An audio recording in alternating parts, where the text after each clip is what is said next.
we are going to start our board meeting. Thank you so much for being here. Welcome back to the meeting of the Board of Education for San Bernardino City Unified. And we are going to open our meeting. And I'm going to ask Dr. Funches, would you please lead us in the pledge? Yes, thank you. Please stand for the flag salute. Put your right hand over your heart. Ready? Begin.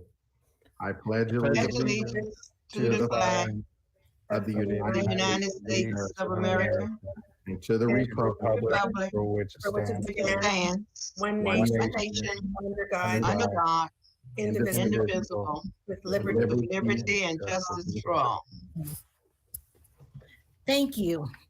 We are now at 1.3, approval of the agenda. So moved, Madam President. Second. It's been moved and second.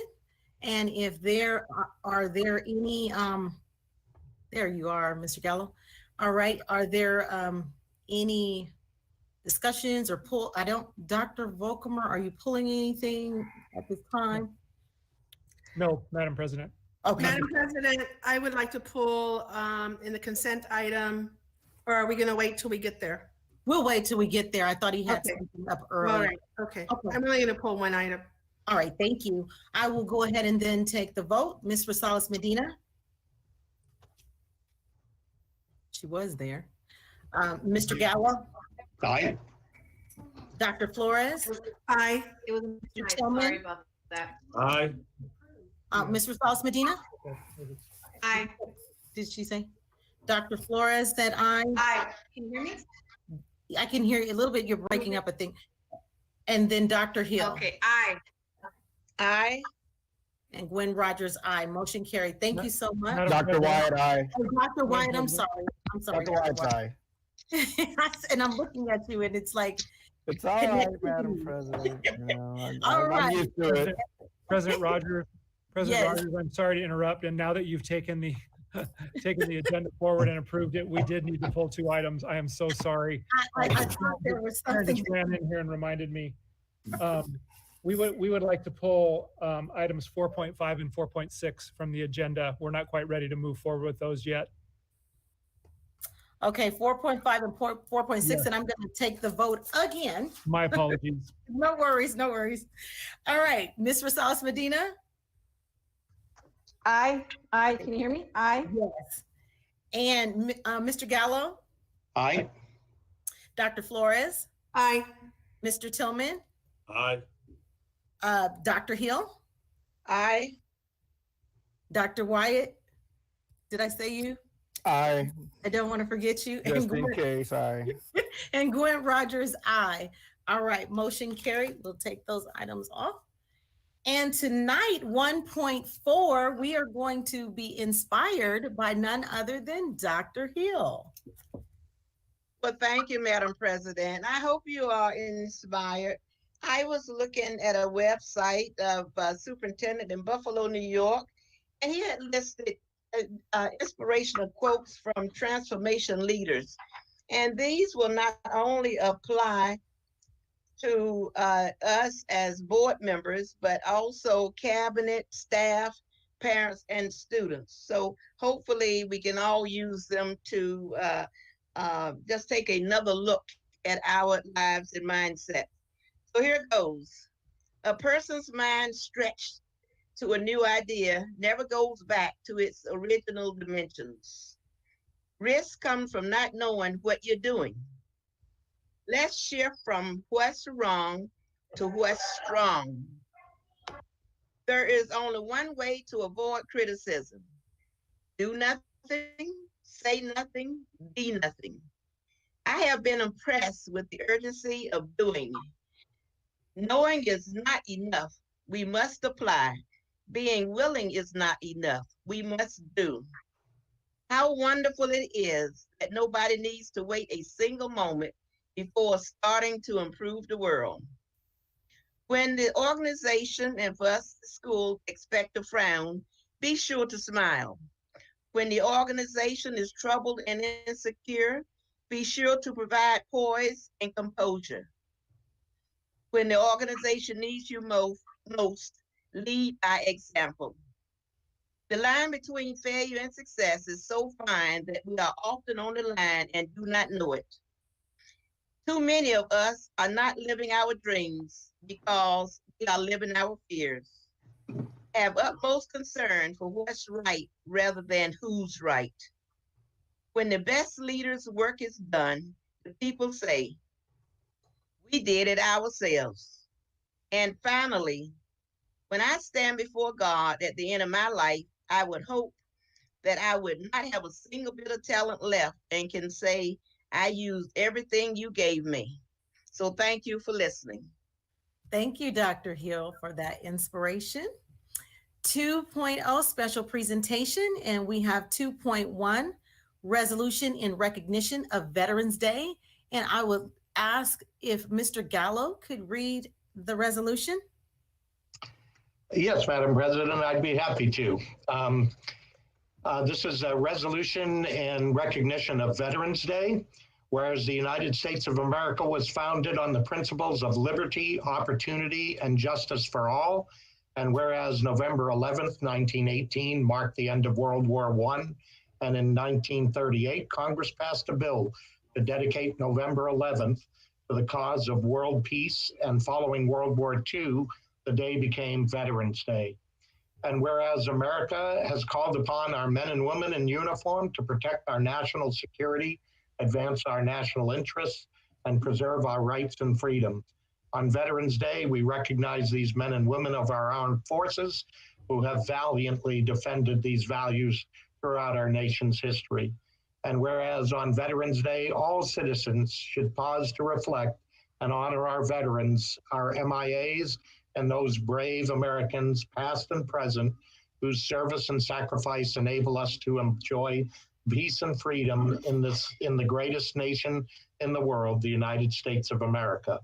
Therefore, be it resolved that the Board of Education hereby expresses its gratitude, appreciation, and respect for the service and sacrifice of veterans and members of all branches of the United States Armed Forces, and encourages district schools to undertake educational activities that commemorate the history and contributions of our nation's veterans. So moved. Second. Thank you. It's been moved and second. If there's no further discussion, I will take the vote. Ms. Rosales Medina, Aye. Mr. Gallo, Aye.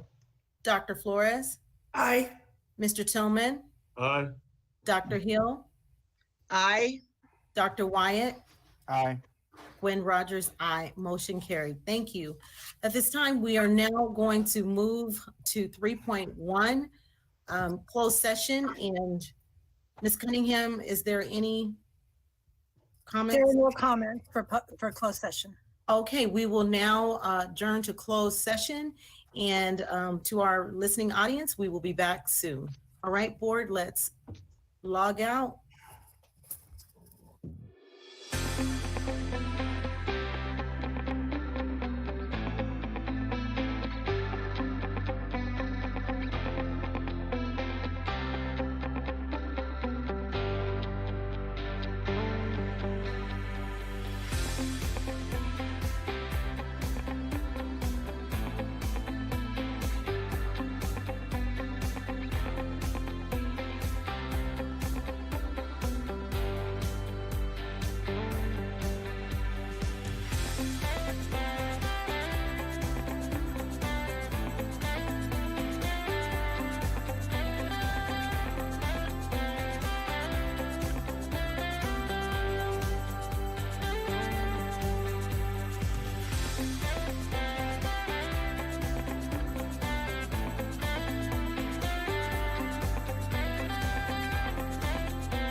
Perfect.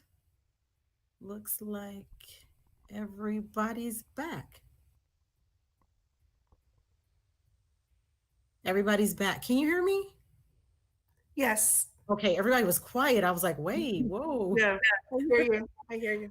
All right, very good. Then we are now going to move to 3.2, adjourn back to, we're 4.0, reconvene to open session. 4.1. Report out, right? Yeah, I am going to report out here at 4.1, beginning at 4.1, shall I say. Be it resolved that the Board of Education approves the appointment of the following Assistant Director, Special Education, effective date. Wait, I need to go down further. Be it resolved that the Board of Education approve the appointment of the following employee: Juarez David, Assistant Director, Special Education, effective date, work year, and salary to be determined. So move. Second. It's been moved and second. If there's no discussion, let's take the vote. Dr. Wyatt, Aye. Dr. Hill, Aye. Mr. Tillman, Aye. Dr. Flores, Aye. Mike Gallo, Aye. Rosales Medina, Aye. Ms. Abigail, aye, and Ms. Gwen Rogers, aye. Motion carried. Thank you. 4.2, Assistant Director of Special Education. And it is, be it resolved that the Board of Education approve the appointment of the following employee: Pearson Ann, Assistant Director, Special Education, effective date, work year, and salary to be determined. So moved. Second. It's been moved and second. If there's no discussion, we will take the vote. Ms. Rosales Medina, Aye. Mr. Gallo, Aye. Dr. Flores, Aye. Mr. Tillman, Aye. Dr. Hill, Aye. Dr. Wyatt, Aye. Gwen Rogers, aye. Motion carried. Thank you. 4.3, Coordinator, Special Education, Academic Instruction. And be it resolved that the Board of Education approve the appointment of the following employee: Roland Barbie, Coordinator, Special Education, Academic Instruction, effective date, work year, and salary to be determined. So moved. Second. It's been moved in second. If there's no discussion, let's vote. Ms. Rosales Medina, Aye. Mr. Gallo, Aye. Dr. Flores, Aye. Mr. Tillman, Aye. Dr. Hill, Aye. Dr. Wyatt, Aye. Gwen Rogers, aye. Motion carried. Thank you. And I believe, let's see, we have another one, 4.4. 5 and 6 was removed. All right, be it resolved that the Board of Education approve the appointment of the following employee: Haddad Eva, Elementary School Principal, Holcomb, effective date, work year, and salary to be determined. So moved. Second. It's been moved and second, and if there's no discussion, we will vote. Ms. Rosales Medina, Aye. Mr. Gallo, Aye. Dr. Flores, Aye. Mr. Tillman, Aye.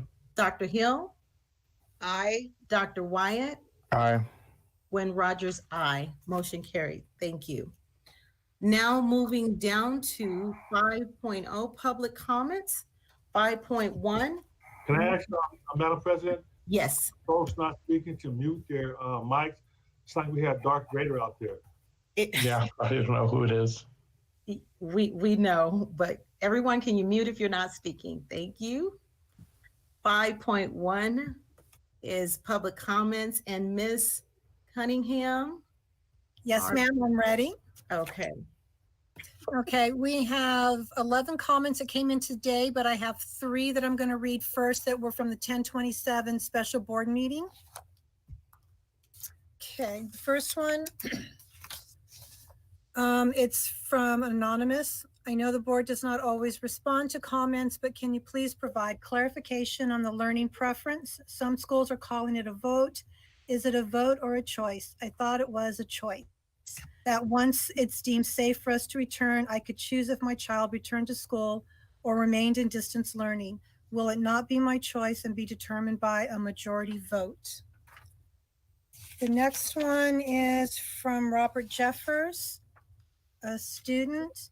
I'm a senior football player at Indian Springs, and football needs to be brought back in so many ways. It's beneficial towards us as a way to college and also a way to cool off and get pressure off of us.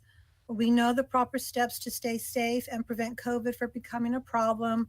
We all really love football and we'll do whatever it takes to have our season. And the last one from 1027, this is anonymous. Okay, the United States Census Bureau recently released its figures on the most impoverished large cities in the country. San Bernardino is the second poorest large city in the U.S. This election year, 2020, this year of unprecedented unemployment, homelessness, and poverty, this board voted unanimously to gift a board member's daughter $439,000 and several classrooms for her elementary charter, Savant, on a middle school campus, Del Vallejo, in the middle of a pandemic, all the while professing in ads to keep teachers and kids safe when we return to our schools. Apparently not the students in this community that are served by SBCUSD. Is hope happening for these children? A handful of students that are not from our district received valuable space as well. For example, Del Vallejo Special Ed Building, STEM Lab, Computer Yearbook Lab, and more, totaling 11 classrooms. What about social distancing? What about saving lives? Why force our special education department, children, and teachers into regular classrooms not designed for their special needs? Special education funds paid for that building for the students at Del Vallejo, as it did for all middle school students in the district. Why deprive our community? The district informed DV staff that a parent center is a luxury, apparently one that our community does not deserve. One of the classrooms given to the elementary charter. Del Vallejo leadership, STEAM Academy has over 500 students this year, and we cannot even get Savant's small number of student enrollment occupying the much needed classrooms. Why target our underprivileged community of taxpayers, voters where 95% of the school's population lives below the poverty level? The money gifted to Savant is slated for renovations, including a fence and play area for the elementary school. There was a district special education charter occupying half the space in the special ed building. We had been trying to have them removed from our campus for years. Now all of a sudden they are gone. Why now? Why have our concerns not been addressed? Comments will continue until our voices are heard. There has been a lot of construction occurring on district properties. One board member is said to have several small construction companies. Who is getting Savant's contract and who has been receiving district contracts for construction over the past 5 years? Perhaps someone should file a public records request under the state of California's open records rules. It is a shame that a taxpayer would have to file to get this information. My understanding of the statute is that the records must be made available for public inspection and review. The rules are there to safeguard the public's interest, the taxpayer's interest. Since this board has refused to answer any of the questions or concerns posed, the public is free to draw its own conclusions.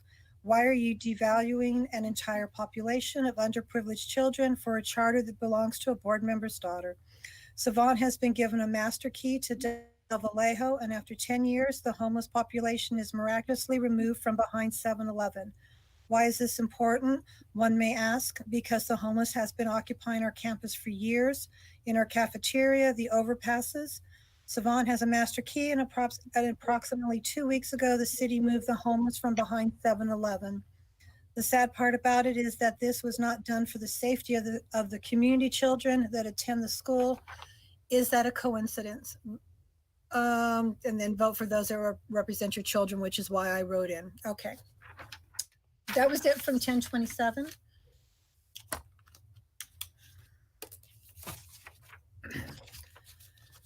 My name is Anthony Leonardi. I am a T-cell immunologist educated at Johns Hopkins 09 and 12, and I did my PhD at the National Cancer Institute.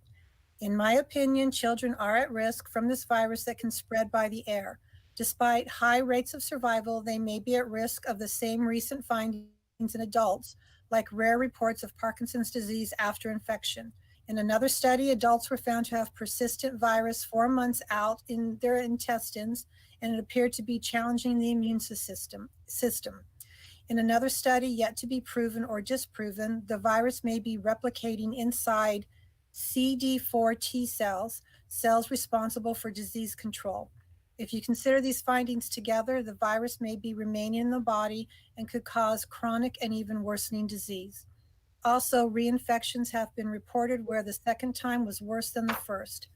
In short words, it is possible the disease could be chronic or get worse over a lifetime, and reinfections have been shown to be severe in 38 out of 220 cases in one study.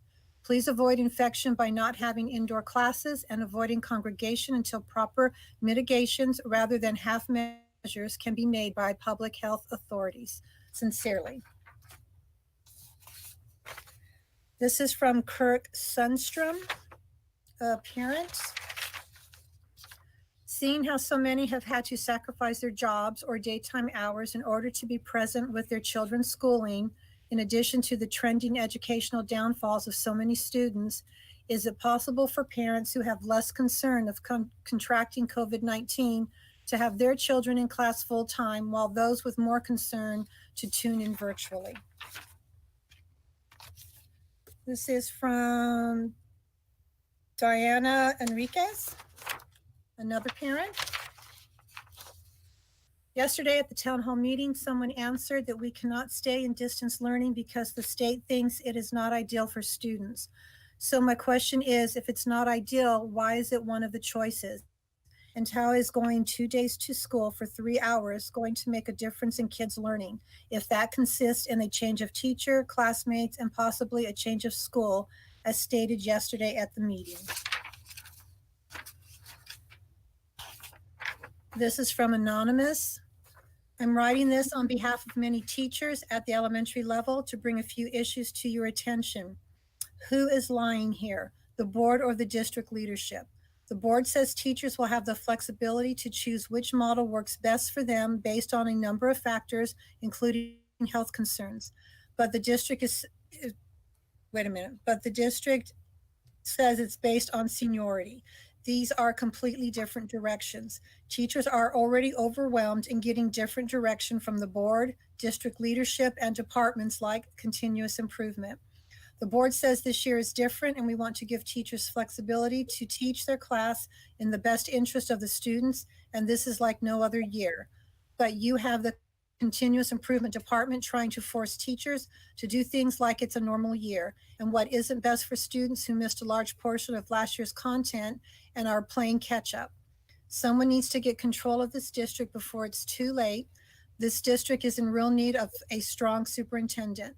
Support your students, teachers, and parents, not district staff sitting at home, not teaching a class, nor has taught a class in a distance learning model. The next one's from Elizabeth Orozco.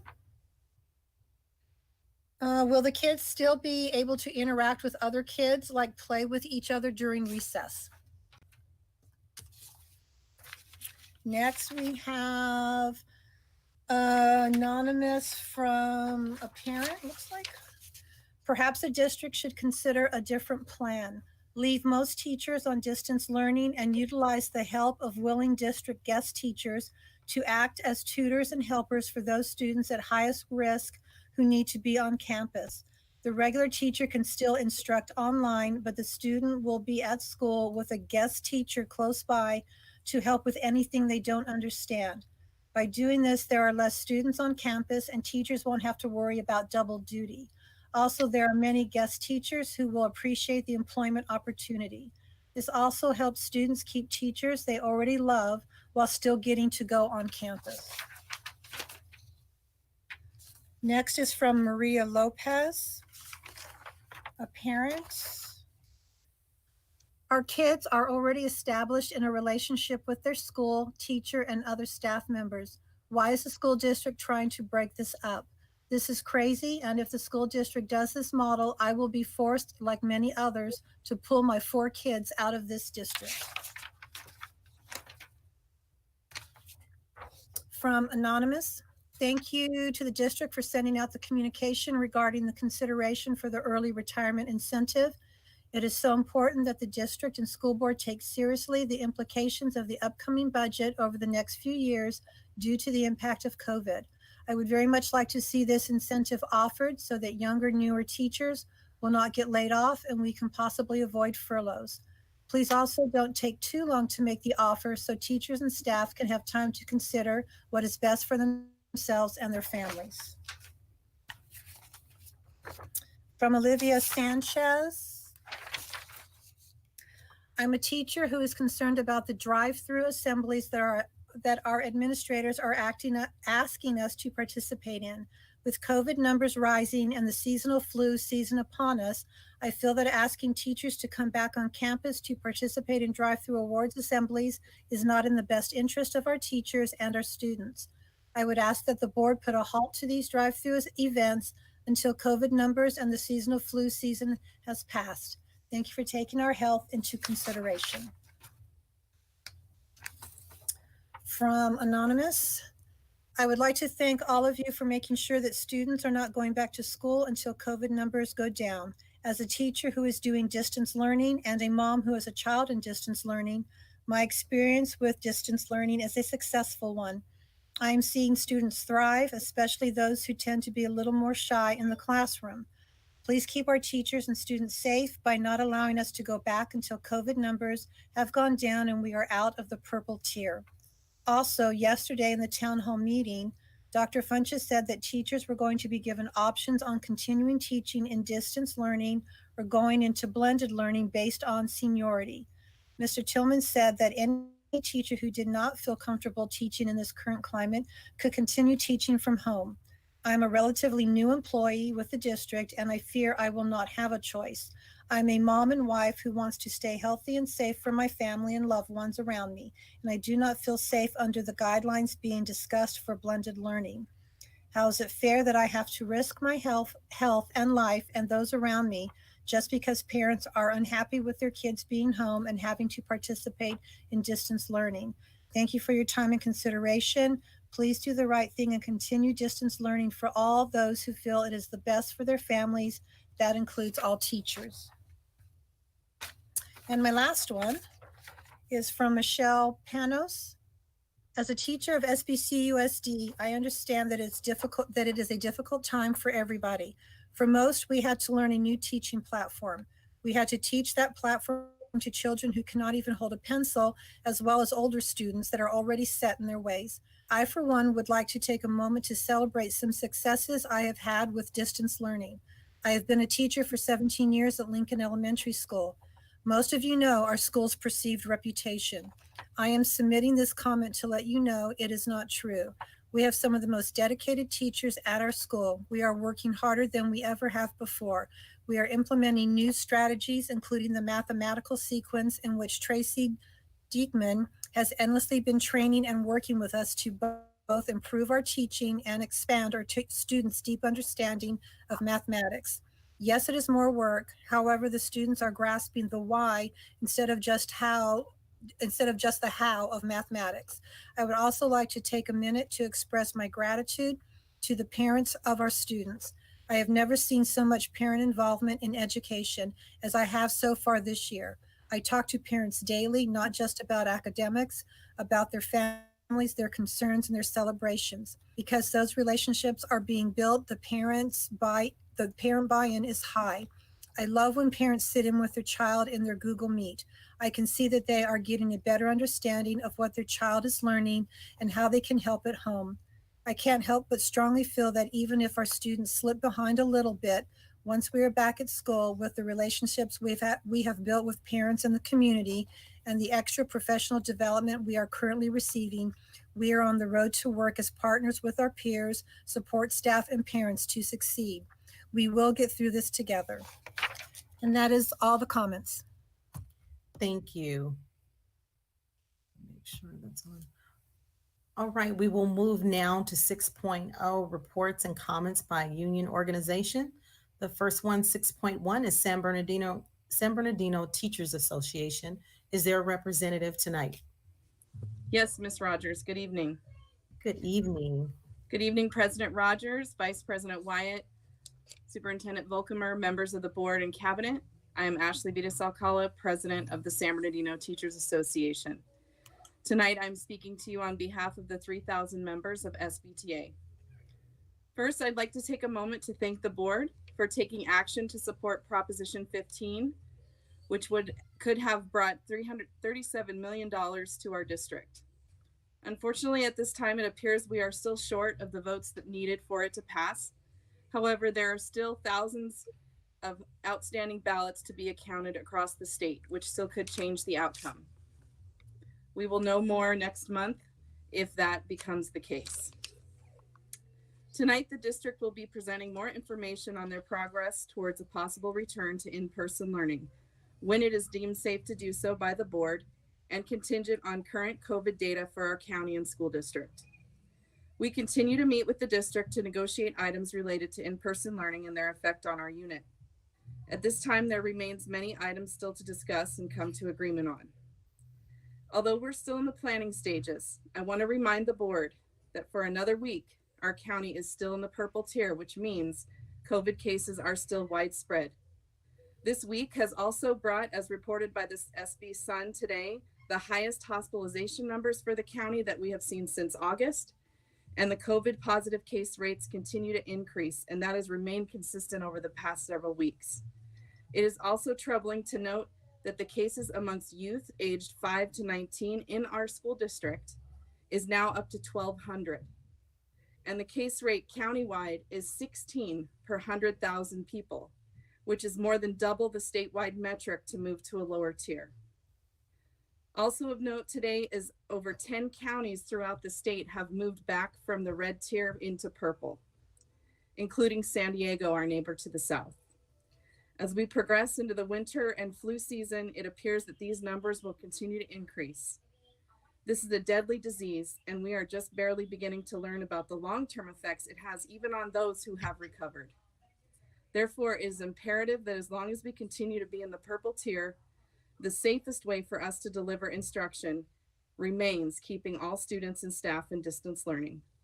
And as I've stated before, I want to be able to assure our members that the district and the board are making sound decisions based on science and with all of the knowledge we have available to us. It's exciting to hear yesterday that there is a vaccine that shows a high percentage rate of accuracy in protecting us from the virus, but we won't know how long it will take for that vaccine to be distributed to the millions and millions of people throughout the United States. And we continue to expect the board and the district to hear our voices and also to keep safety as your number one priority. Thank you for your time. Thank you for your report. 6.2 California School Employees Association. Is there someone representing tonight? Hi, President Rogers. It's Veronica Petta, First Vice President for CSEA. Hello. How are you? Good. How are you? Good evening, VP White. I didn't forget you, I promise. And Dr. Hill, Mr. Gallo, hold on, wait a minute, Dr. Flores, and Miss Abigail Medina, and of course, Mr. Tillman. I hope you guys are all having a good evening. I know these meetings are long, so I'll try to make it quick and as best I can. So of course, all of you guys know that we were able to come to an agreement as far as bargaining. Thank you for the 2%, as well as the 579, which hopefully our CSEA employees are taking advantage of, because that is a really big thing. It's a milestone for us. We're very appreciative and grateful that we were able to reach that. And we are now working on negotiating the custodial runs in order to look at how they're going to be doing work if and when the kids come back. So that's kind of a new thing that we're working on with the district.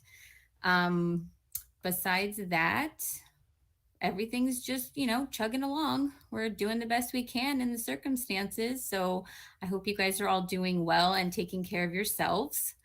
And just a quick shout out to our warehouse guys, because they have been working so hard literally since the lockdown to take in all of the mail and go to the post office and get mail for our sites and deliver the pony and deliver all the PPE. They haven't taken a break since the pandemic started. And they have just been making sure that we're getting everything we need, from curriculum to devices for the kids to all the sites. They've been helping out with that as well. And I just wanted to make sure that everyone knows that they've just been working really hard. So thank you so much for your time and the opportunity to say hello, because I haven't seen y'all since February. I think that was the last board meeting I got to go to before this happened. So thank you so much and have a great evening. Thank you for your report. Have a great evening as well. We're moving to 6.3, Communication Workers of America. Is there someone on the line to represent? Yes, good evening, everyone. This is Teresa Hunter with CWA 9588. I apologize, there's a little bit of background because I'm also in another meeting at the same time on the Zoom platform. So I'll make this very quick. Really good to see everyone. Good evening, Honorable Board, Dr. Funches, everyone. Looking forward to hearing about the school reopening plans. And we will be continuing along with our bargaining at some point. We are kind of at a pause point at this moment, but we will be continuing on. And so I look forward to seeing the presentation. Thank you. Thank you for your report. Thank you. And 6.4, San Bernardino School Police Officers Association. Is there someone on the line? I am not hearing anyone. Want to make sure, Ms. Cunningham, there's no one in there that I don't see. All right, we will move to 7.0, presentation and 7.1, 2021 school reopening update. And as I mentioned, board, it is a quite detailed report, has certain sections. So I will be guiding along. If you have comments that you put in there, we want to kind of give them an opportunity to get through that section. So in case your questions are answered, we'll be able to move through in a pretty good pace. All right, so I'm going to turn it over to you, Dr. Volkemer, as you present who's going to come forward first. Great, thank you, President Rogers. Board, at the last school board meeting, you asked the question, is it possible to give our families some degree of certainty in terms of, you know, we won't return to in-person instruction until such a time in the future, so that they can make plans for childcare, for their, you know, their own schedules over the holidays, et cetera, just to be able to bring, again, a degree of certainty to not we will open, but we won't open at least until this point, if at the very earliest. And so we've designed this presentation to give you the information to be able to have that discussion. We're going to share all the pieces of a very complex puzzle with you, and you're going to see lots of numbers, lots of information about what it takes to actually open a district as large as ours in a what would be a blended learning or hybrid learning phase 3 type of model. We're hopefully going to try to summarize all of that toward the end into a fairly simplified, what we call a Gantt chart that will hopefully make it very easy to share your thoughts and have that discussion. We're going to provide our updates on progress and timelines. And of course, all of this, and we have to say this, all of it is contingent on the numbers of cases and the color of the, you know, colors of the county, and not only our county, but our local context. And that's one of the things that the board has always taken very seriously, is not just what's happening countywide in the largest, you know, land county in the country, but what's happening in the cities that we serve, in the city of San Bernardino, and then partially the city of Highland, and of course the unincorporated areas. And so what we're going to hopefully facilitate for you this evening is the ability to have that discussion and say, we won't return until at least this point. And then even at that point, we may not be able to return given our numbers and the colors and such. So I want to just take a minute to commend the many people that are working on the various elements of this issue. We've got literally hundreds of minds working on this day in and day out to bring a degree of reason and certainty and sensibility to it. So I want to thank them. And at this point, I'm going to turn it over to Dr. Menares to lead us through the presentation. Thank you. Thank you, Dr. Volkemer. Well, good evening, board. Good evening, President Rogers, Dr. Wyatt, board members, community, and all those who are listening. Thank you for being a part of this presentation tonight. We'll go to the next slide and I'll go through the objectives for this evening.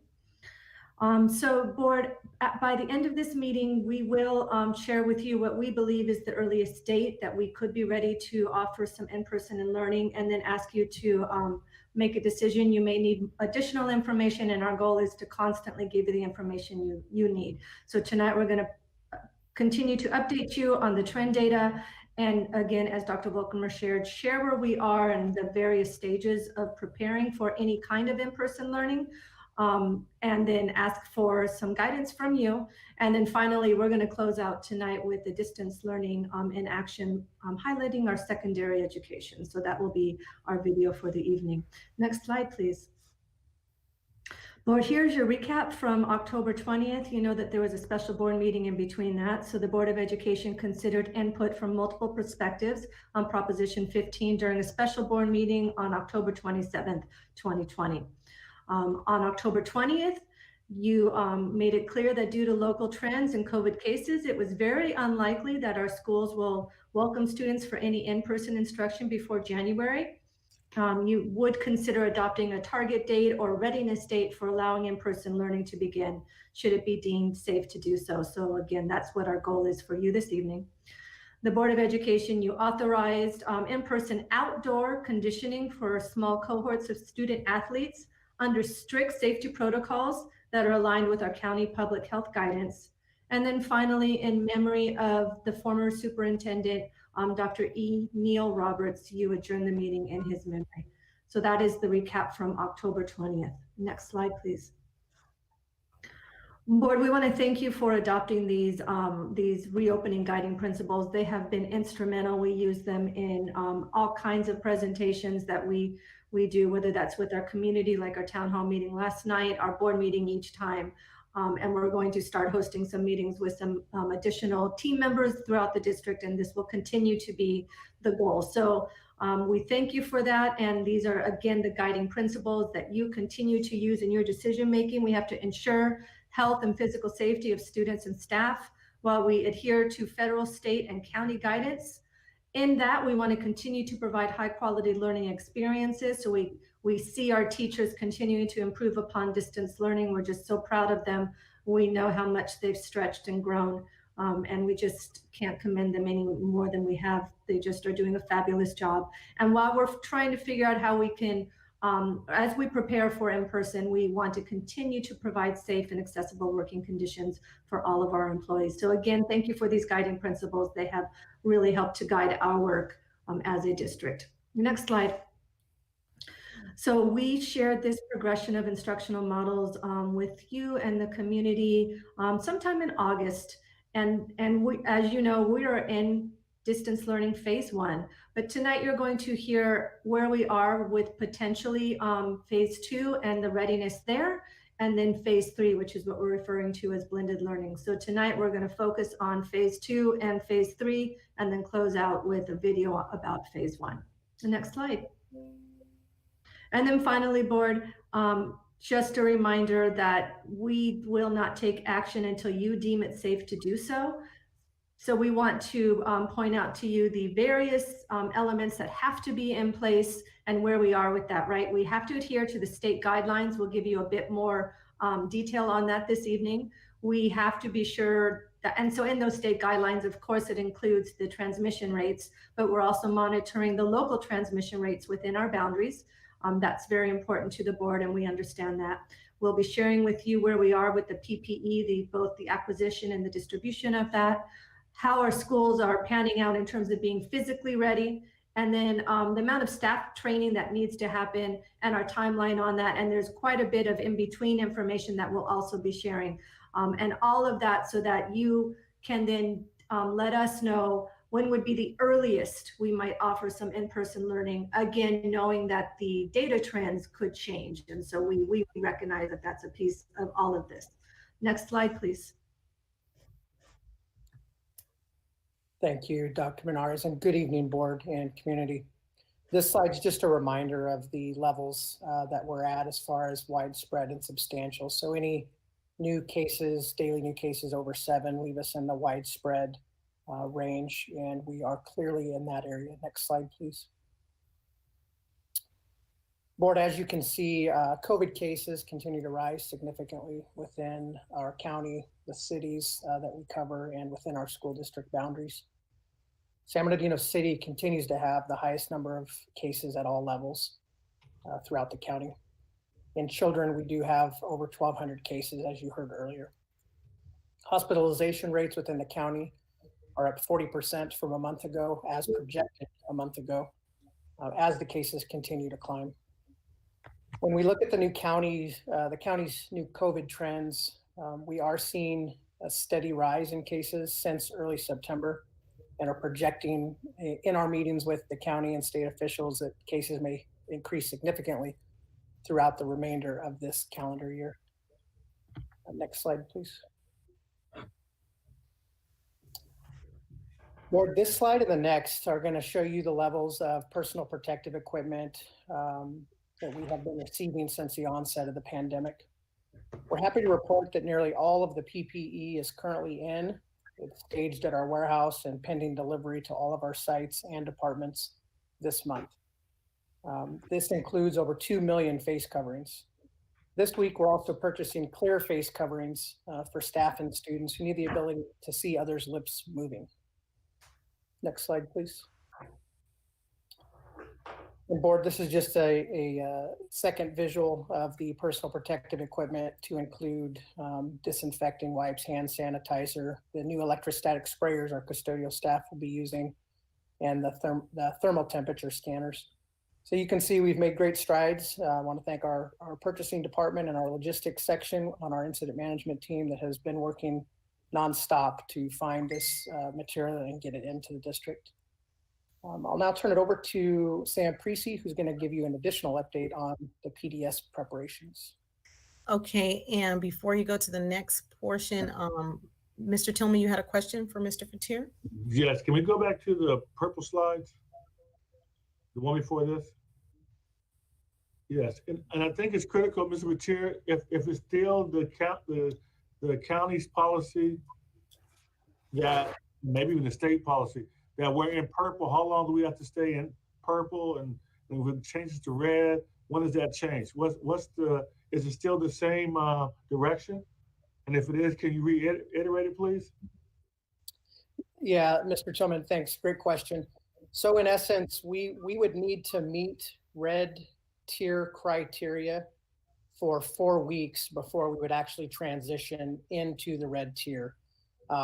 And we are not trending in any direction towards the red tier at this time. So, and then once we got to the red tier, how long we have to stay in the red tier in order to operate under the red guidelines? 2 weeks. So we'll have to meet red tier criteria for 2 weeks, and then we will officially transition to it. And then we have to remain in red tier criteria for 2 additional weeks, at which time then the board could make a decision to reopen schools. And I say that, board, because that drives a lot that we're out of control of. If it's already November the 10th, and Mr. Fatir said that the thought from the public health experts are that the numbers are going to increase. So you're looking at the whole, at least the month of December being gone and part of the month of January. That's the best case scenario. So you're already talking about the end of January before we could even legally consider doing the hybrid. So I just want to make sure that even regardless of what we want to do, we're not even allowed to do anything before that timeline, unless I'm looking at this wrong, Mr. Fatir, or someone else want to tell me I'm missing something. Am I wrong in thinking that? No, this is what's guiding us right here. Okay, thank you. Thank you. But I did have one other question. When you list the PPEs, is that the PPEs? Because you're showing what you purchased and the state allocation, but are you saying that that's the sufficient amount that we need and that in no area of PPEs we're lacking? Yeah, that's correct. So we have trigger points for additional purchases once school begins. But we believe that what we have on hand now is going to get us through the remainder of this school year. Thank you very much. You're welcome. And Dr. Flores, I wasn't quite clear. Was it something that Dr. Menards had said earlier or down the way? Yes, what she said. Could you go back to your slides, Dr. Menards?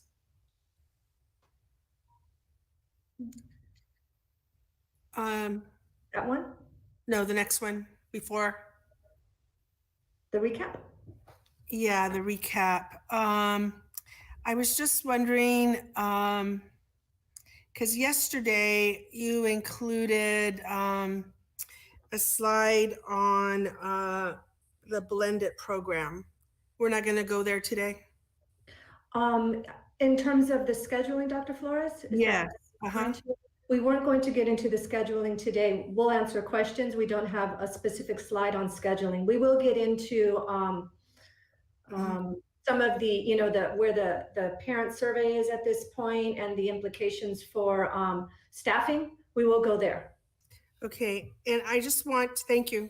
And I just want the parents to know that given what Mr. Vitir and what Mr. Tillman just stated, based on the data, we are still in purple, and we cannot even begin to entertain that we're going to be opening up to our blended at all in terms of just the data.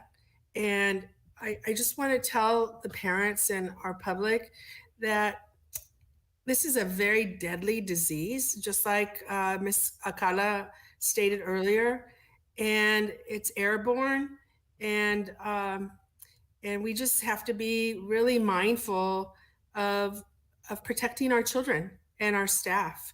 And and I appreciate our staff and all our cabinet working towards getting ready, but we are not ready given the data. So I want to just thank you for that. And I know that it's very frustrating for parents and grandparents and the kids, but we're talking about life and death. And we just don't want to. I've read articles from all over the United States. In Arkansas, there were over 2,000, they opened up and over 2,000 teachers got COVID. And I don't know how many hundreds and thousands of kids got COVID. And of course that multiplies. It multiplies by the contacts. So we just have to be really careful. So thank you so much. Thank you, Dr. Flores. Thank you. Okay, Mr. Precy? Yes, thank you, Board President.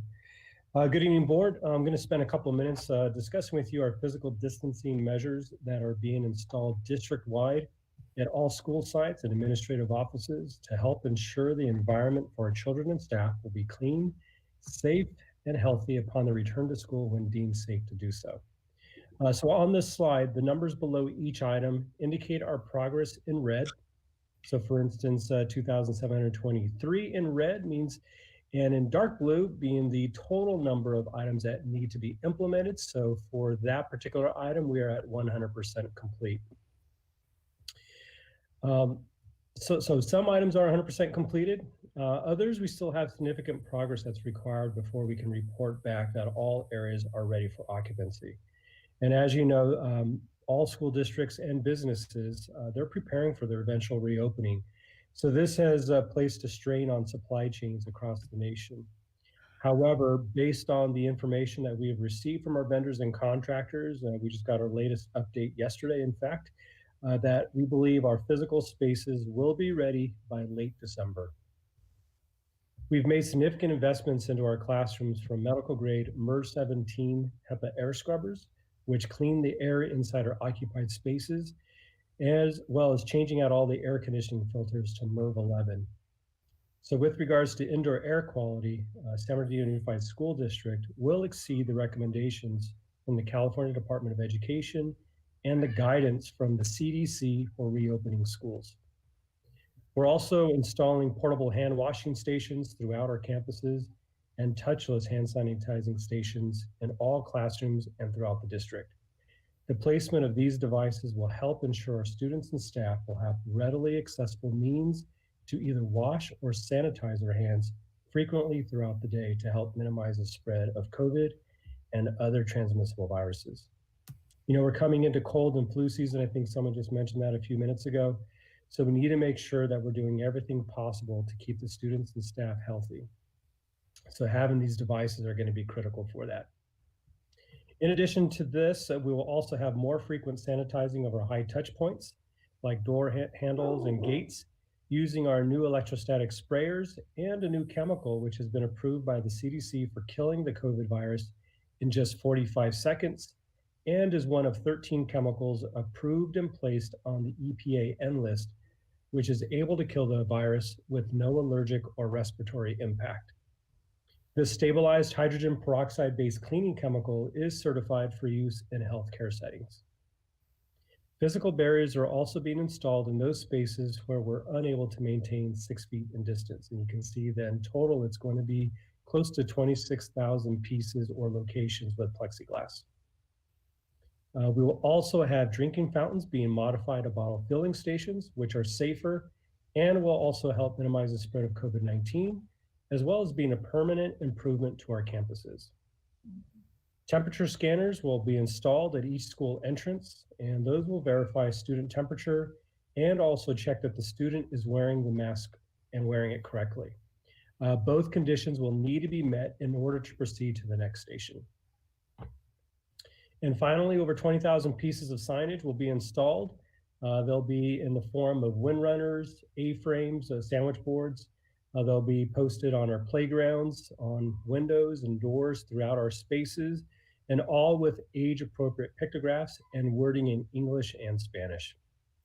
You know, this is quite the undertaking, and although the timeline has been extended to late December, we do feel that the additional time is necessary for one reason, to receive the equipment from our suppliers, but also to make sure the spaces are safe for our students and staff return.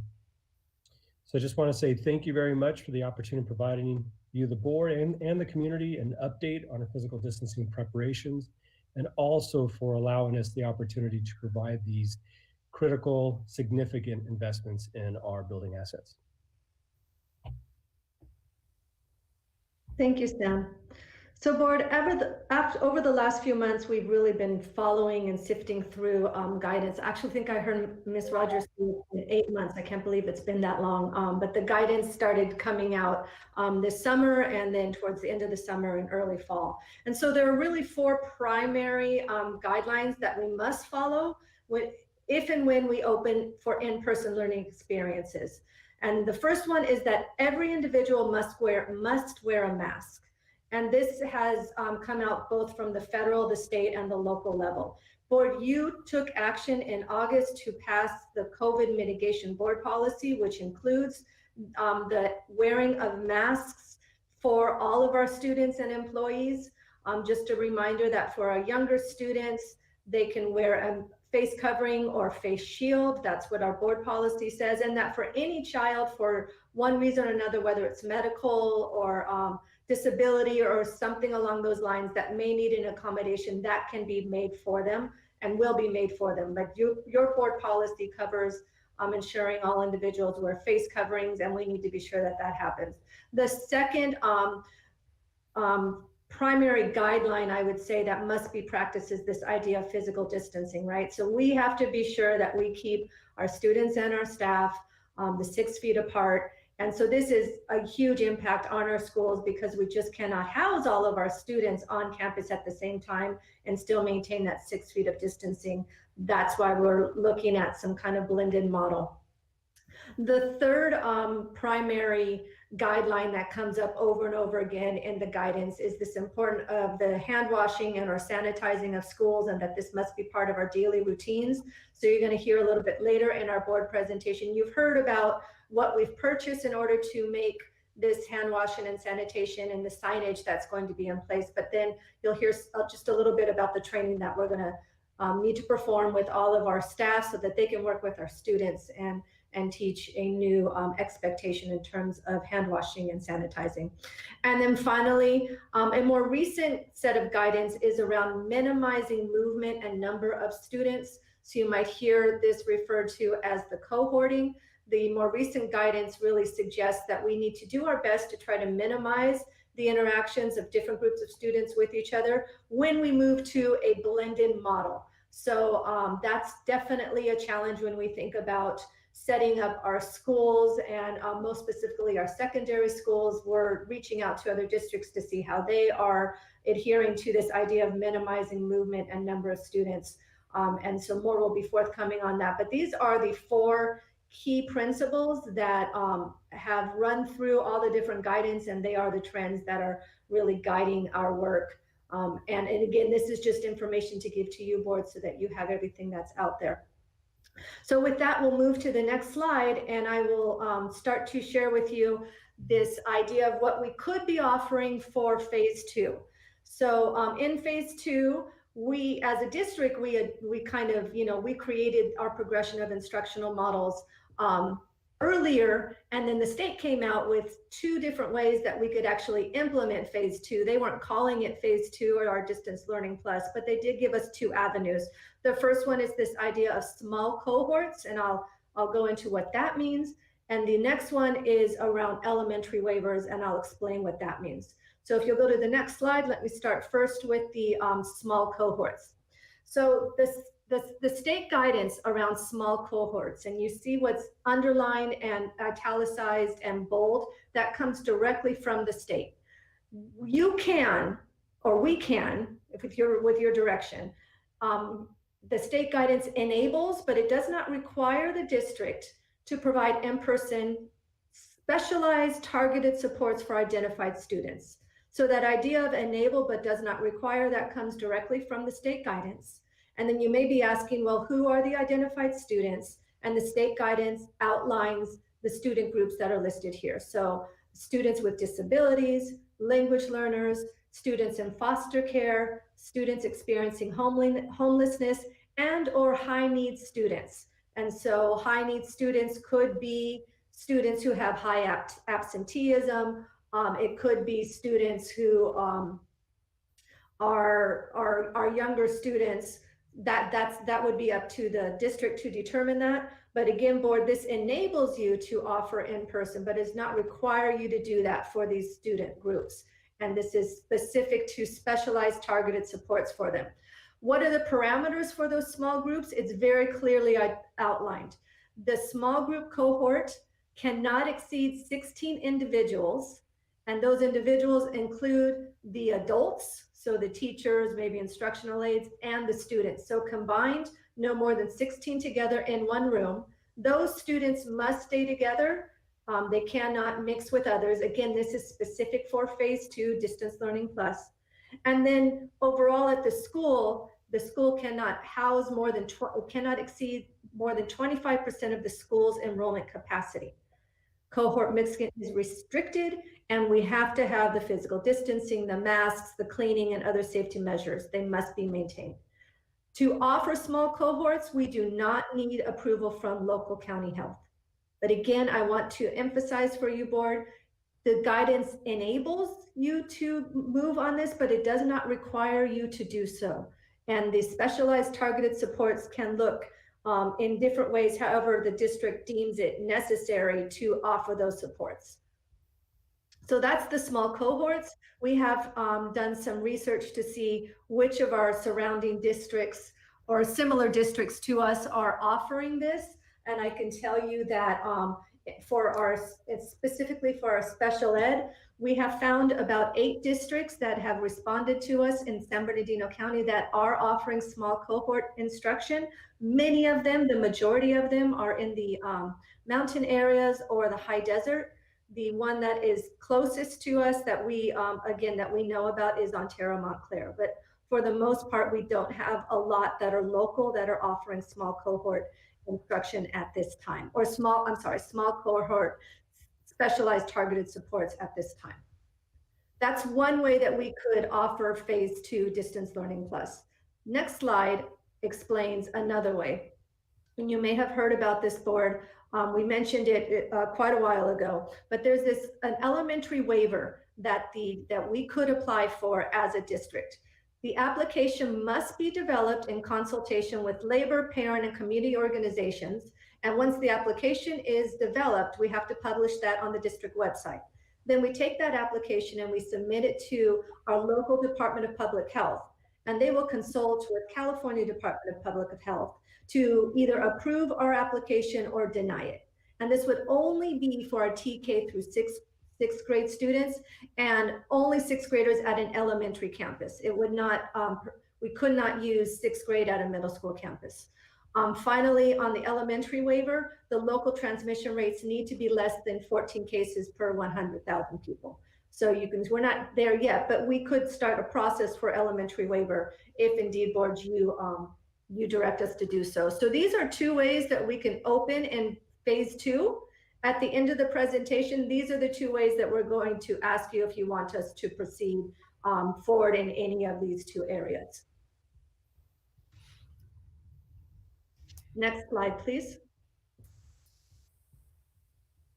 So now we want you to move from thinking about phase 2, which was our, specific for targeted groups of students. And that's the core of our students would still stay in distance learning plus. And now we want you to shift your thinking and to think solely about blended learning, which is our phase 3. And we're gonna walk you through all of the different moving parts. Dr. Flores, you've mentioned it multiple times. This is quite a complex puzzle. We're gonna walk you through where we are with this complexity and some timelines on when we believe we will be done. And then at the end, we'll summarize all of that for you. So with that, can I ask a question about phase 2? Absolutely, Mr. Tillman. I got to get permission from the president. And then I'm next. Yeah, I know. And these two, as I share with you, board, they kind of go hand in hand. But we'll pause right here since it was taken out of my hands. All right, Mr. Tillman, and we'll follow up with Dr. Flores. I just think it's good that we talk about the phases individually, because when we roll them out, they probably will be in these phases.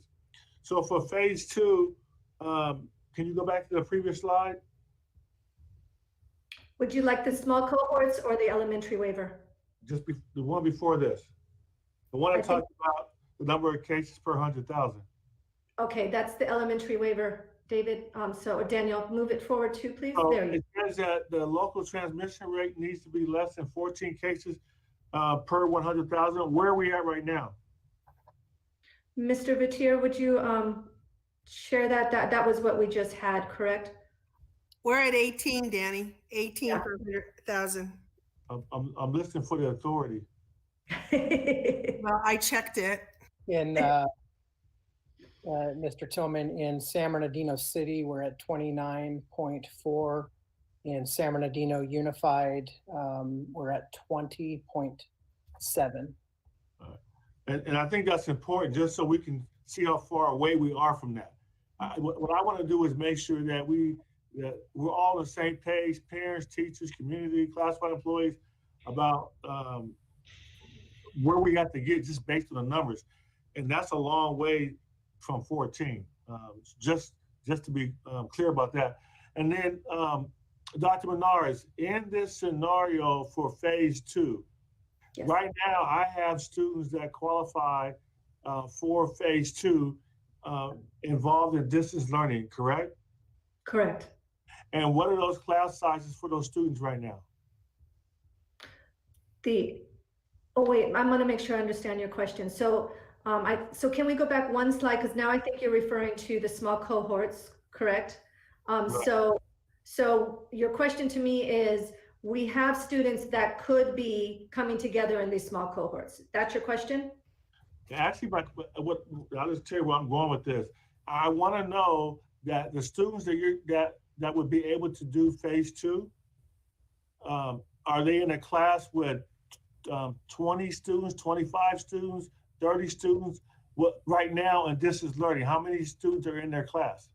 Oh, in distance learning, Mr. Tillman, right. We have maintained the staffing ratio. So if they were, a class of 24, and that's the way we would do it in person, then that's what their distance learning is. Right. So that's right. But you're saying here that you couldn't have more than 16 students in a class.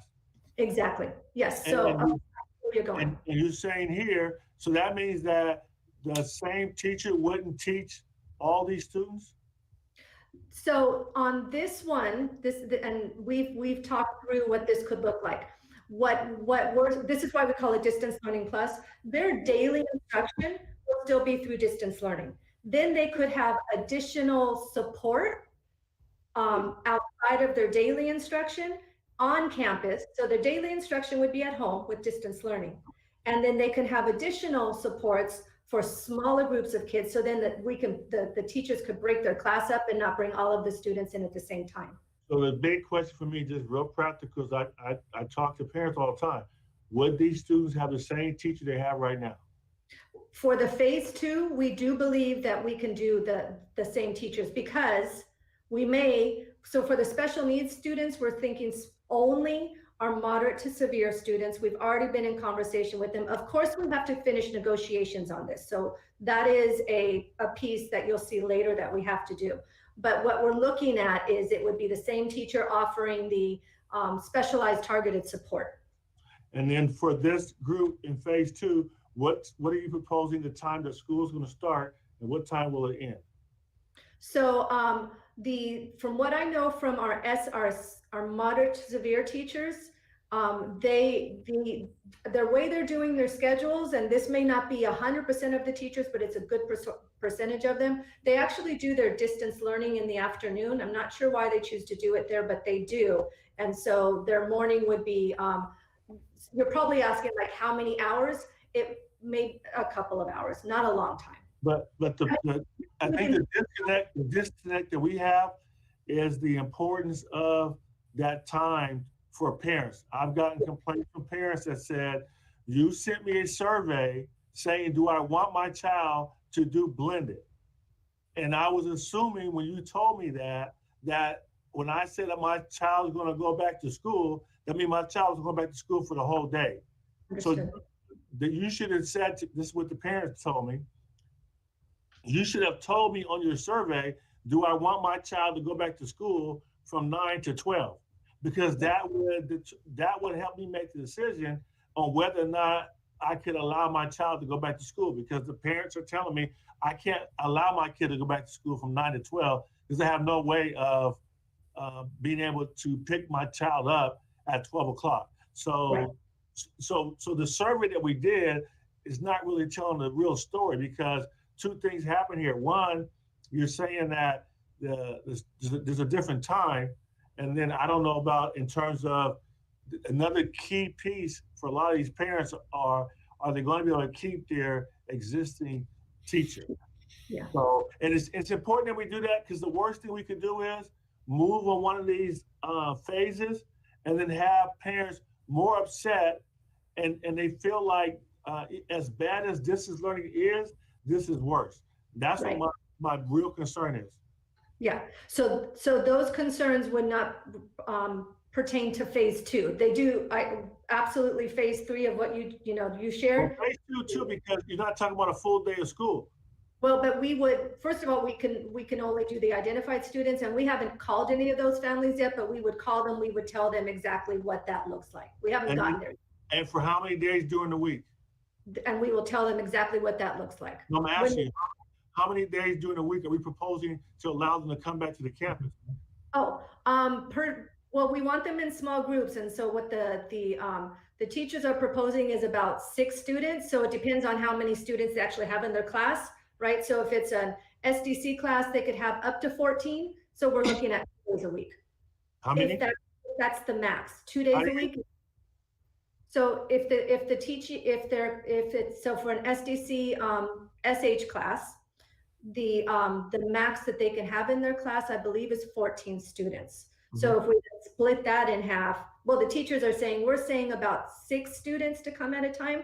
And then, if they're medically fragile children, this is not going to work for them. We need them to stay home, right? So it is very individualized for our SH students. And then it would be up to the parent if they actually want them to come. And really, you can think about the specialized target support as like tutoring, if you will. They're going to get their how many days a week? 2 at the max. Thank you. You are welcome. Dr. Flores? Yes, Dr. Morales, could you go to the next slide? I thought it was 18 to 100,000. So Mr. Vatier's data is even worse. So there's no way that we would even consider submitting an elementary waiver at all. And as we see the numbers going up, I had checked earlier and it was 18 to 100,000. So Mr. Vatier, when did you check? I must have checked this morning. Did you check this afternoon? I was right behind you. Yeah, I check in the afternoon on Tuesdays. In the afternoon. Okay, I checked this morning. Okay, so so there's no way that we would even apply for a elementary waiver given the data. And again, it's the data and also you know, protecting our kids and our staff. Absolutely. And we just want the board to know that these options exist, so that if it comes back later, you know that you just know what you can do and what you can't do. So we are right there with you. Thank you. Thank you. Okay, so now I think we'll move into phase 3, blended learning, and I believe Dr. Rodriguez will start the process for us. Okay, let's go to the next slide, please. So as we were looking at as we were planning for phase 3, when the board deems it safe to do so, we wanted to start, or we needed to start with the families and what the family desire was. And we know that there's many deciding factors, as you've mentioned before, family members who maybe live in the home, maybe lack of insurance. And so the choice of whether or not to send their child to school is really something that's an intimate choice that the family needs to make. Once the family makes that choice and tells the district what their choice is, we need to know that in order to be able to plan around the needs of students. And so everything that we do is based on the needs of students.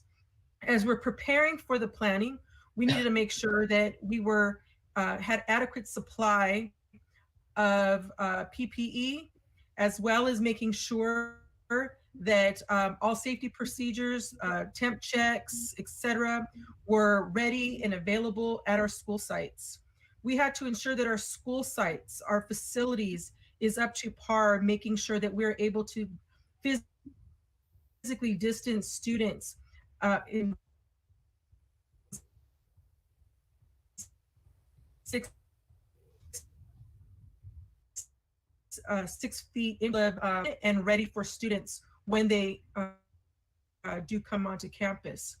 We also need to know the number of students who are choosing, or families who are choosing, to have their students return, so that we can determine the adequate number of staff members that would be required for students to be in blended learning or to remain in distance learning. And then we have to make sure that all of our staff members are trained so that they are being maximally trained with everything that they need to know to keep children safe while they're in our care. Other things that we needed to consider, and so Dr. Flores spoke to all the complexities. We have to start looking at where our learning schedules are, determined whether or not how many students are going to come into school, determining nutrition. Are students going to get breakfast and lunch? Where are we going to serve that? Is it going to be a grab and go? Will we have the ability to be able to serve lunches to students? We have to make sure that the students, when they do come to school, have their supplies that are individual to them, so that they are not using other student supplies, to make sure that we are limiting the spread of COVID. In addition to that, we have to make sure that those students who qualify for transportation are routed on the appropriate days that they are going to be coming to school, and then ensuring that we can keep them safe while they're at the bus stop and when they are actually boarding our buses. In addition to that, we've had to look at our CAPS programs, before and after school programs, that we know that many families utilize for their students, to determine whether or not we can provide that service. And at this point in time, based on the criteria of cohorting students, at this point in time, we are continuing to offer our CAPS programs in a virtual setting. Next slide, please. As of noon today, this is where our family choices are at this point in time. So out of the 48,104 students that are enrolled in our district, we have responses from 57%. And that number has increased daily.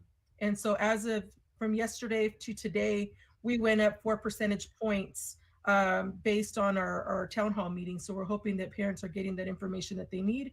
And we will continue to provide additional information through FAQs, as well as word of mouth. Our families are being called and we're answering questions as we can to help them make the best informed choice for their families. And as you can see of those results, we're kind of split. So we have 45% of our student population who is requesting a blended learning environment, and almost 46% of our families are requesting to remain in distance learning. And in response to the question that was posed earlier, is that it is a family choice. We know that there are several factors in determining whether or not parents want their students to come back to school in the physical sense, as well as if they want them to remain at home and learning in that distance learning model. And so the survey, we did extend the deadline for our families to November 20th, and it's all hands on deck, making sure that we're making connections with families so that we can hear their voice. In the event that we have families who don't make the choice, they will remain in distance learning. Again, all of this is just in preparation for if the board deems it safe to do so, to open whenever that decision is made. There was also conversation about, can a parent change their mind? Yes, they can. There is nothing that says that they have to stay in that model, but there will be a process in which we will be able to move the student back to blended or into distance, because we need to make sure that we have students who are getting their instruction on a daily basis, and we don't want any students to fall through the cracks. So that's our information as of this point in time in regards to the learning model choice. Dr. Rodriguez, are you doing this next slide or? No, that's Dr. Okay. Funches. All right. Dr. Wyatt, followed by Mr. Tillman. Thank you, Madam President, and thank you, Executive Cabinet, for the presentation, and Dr. Rodriguez. And thank you for going back to that slide, because that's where my concern and comment was. Obviously, we still have about 43% of our families and students that haven't responded. And, just with experience on my own with surveying, are we giving multiple methods of ways for our families to respond on the surveys? So hopefully we could get a greater response rate. I know if folks have to go online, sometimes that's a little bit more challenging, but are we reaching out to them and maybe being able to do the survey over the phone with them if they give a verbal response, and we can do the responses for them? Just wondering, so we could get as many folks to respond as possible. Absolutely, great question. So yes, we made there are multiple ways that a family can inform us of their choice. Of course, they can go and log into Aries through their parent portal. We also have the ability for parents to call their school and inform the school office of what their choice is. And in addition to that, we are also calling families. We have district representatives as well as school representatives actually calling. And so as we get nearer to the 20th, we will implement some home visits to catch those folks that we're unable to reach. And then after that point, we'll have kind of a grace period just to make sure that we're continuing to do our outreach. And then at that point in time, our default will be distance learning so that we don't interrupt what their constant is at this time. Okay, very good. And then my next question will be, and there may be a slide that covers this, is do we have any particular results for our staff? Are we surveying them as well? So I'll be covering that during our next slide. Very good, thank you. Dr. Wyatt. Mr. Tillman? Yes, I think on the survey, somehow we have to inform the parents of what, be more specific in terms of the number of days we're talking about, we're asking the parents if you want your child to come back to, and the amount of time that they're going to be on campus.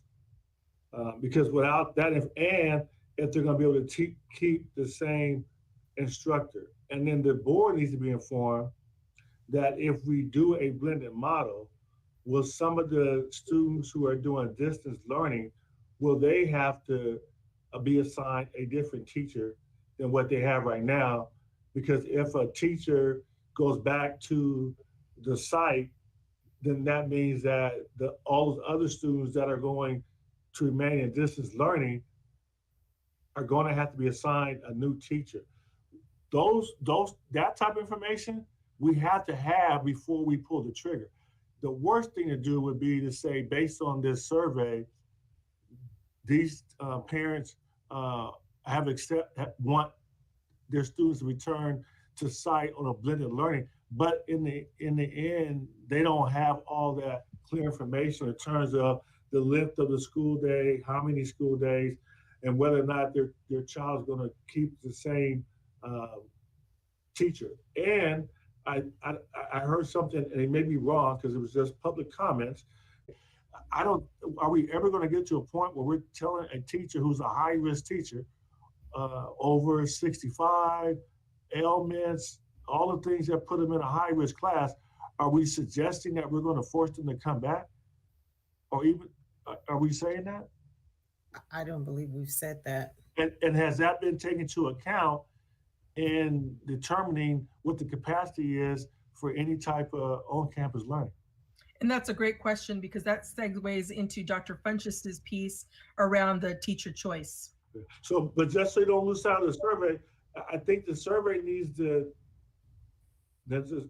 parents need to be informed in the survey of whether or not, the survey can be as simple as, would you want your child to come back to participate in blended learning, even if they don't keep the same teacher?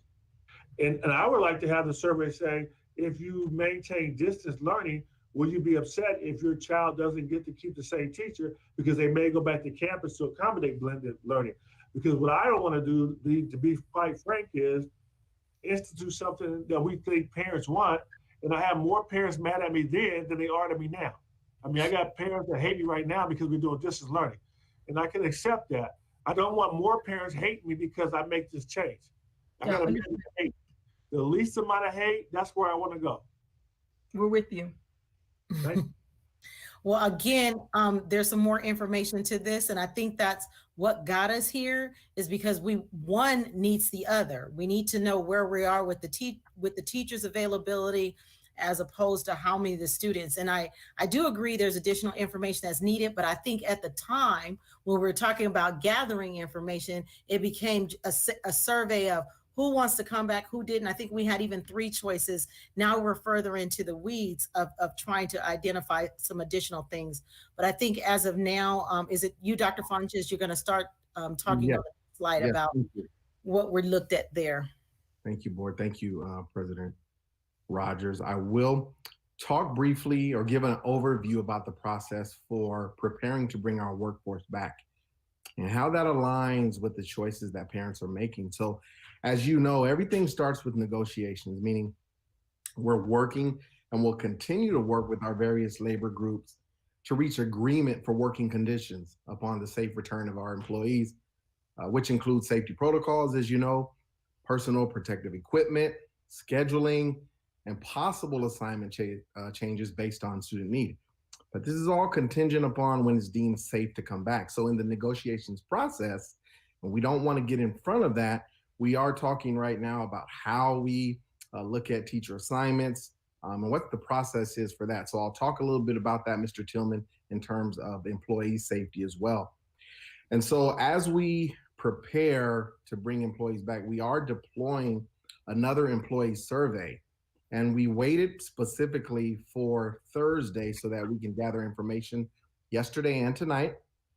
And the survey, or the intent of the survey, is for our employees to help us determine necessary supports and accommodations for those who might need them, such as telework or assessing the proper leave should they need leave or should it be necessary. The employee survey will also provide us with pertinent information on employee availability for in-person learning model. So in that survey that we are deploying, we will ask, are you considered at risk or increased risk for developing COVID illness or severe COVID illness, according to the CDC guidelines? And the reason that's important, because it will allow us to work with those particular employees to accommodate some of those factors and place them in positions or assignments that will keep them safe if they aren't able to return to in-person learning or on-campus positions or in department positions. And then, as you know, we've surveyed our parents also, which we've just been speaking about. And how that ties in to the staffing is because our parent preference for keeping students in distance learning and or opting for blended learning will allow us to know how many scholars or how many students are requesting each model, whether that be in person, which is what we call blended, or the distance learning. And once we have those numbers or become able to ascertain the numbers for both models, then we are able to effectively determine the number of staff that we need to effectively staff for both of those models. Meaning some of our employees may support our in-person model or the blended, and some of our district employees may support our distance learning model. And it just depends on the number of students within both of those models. And then finally, I just wanted to say, we know this process will be very complex. It's an arduous task that we've already embarked on behind the scenes. So we will need patience and understanding as we work through these processes. But it is our goal. I want to assure you that it is our goal to provide all of our scholars with excellent learning results, no matter which learning option they choose. And also, it is our goal to effectively communicate and value our employees as we work through these processes. So once again, we start with negotiations. We are deploying a survey for our employees about their health and wellness and how that might affect their ability to return. The parent survey numbers will also give us an indication of how we staff both models. And then we begin the process of staffing, and that will also be worked through the negotiations process for determining how we staff each model. Might you have any questions for me or clarifications needed? I don't see a new, Mr. Tillman, is that a new comment? I don't think so. No. No, we're good. Okay. Okay, board. So the next part that we want you to be aware of is there is a lot of training behind preparing to enter into phase 3. And so we have some training topics up here. This training is training for administrators, our certificated, and our classified staff, right? Because our schools are going to look very different. And so we anticipate 3 hours of training for all of these different groups on what this physical layout looks like, what are the implications. You can imagine a teacher entering their classroom and seeing these classrooms set up very differently than the way they left them at the end of the school year, and helping them, and they need to know that they can't move desks, and there's just some guidance that we have to have in place, or that we have, that then we need to train on. So there's the adjustments to the physical layout and the corresponding changes in routines. That's about 3 hours of training. We anticipate about an hour of training with hygiene, cleaning, and sanitation procedures. This is all at the school site. 3 hours of training on screening, monitoring, and physical health procedures. And then, of course, where there's going to be some transportation processes and procedures.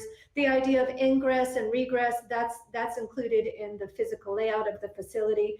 So, and then the two that are shaded in the gray, those we anticipate that we can do that training once we actually bring students back. So we don't have to do those before students come back, but we would want to do it within the first couple of weeks. So what we want to do so that we don't train too far in advance is when we have the date by which we would open for in-person, we would need 2 weeks prior to that to make sure that all the training happens. And we would work with our administrators so that they can then work with their staff. And we'd use existing structures, MOU times, staff meetings, just the regular workday. We wouldn't expect our staff to come outside of the workday. But in total, it's about 10 hours of training.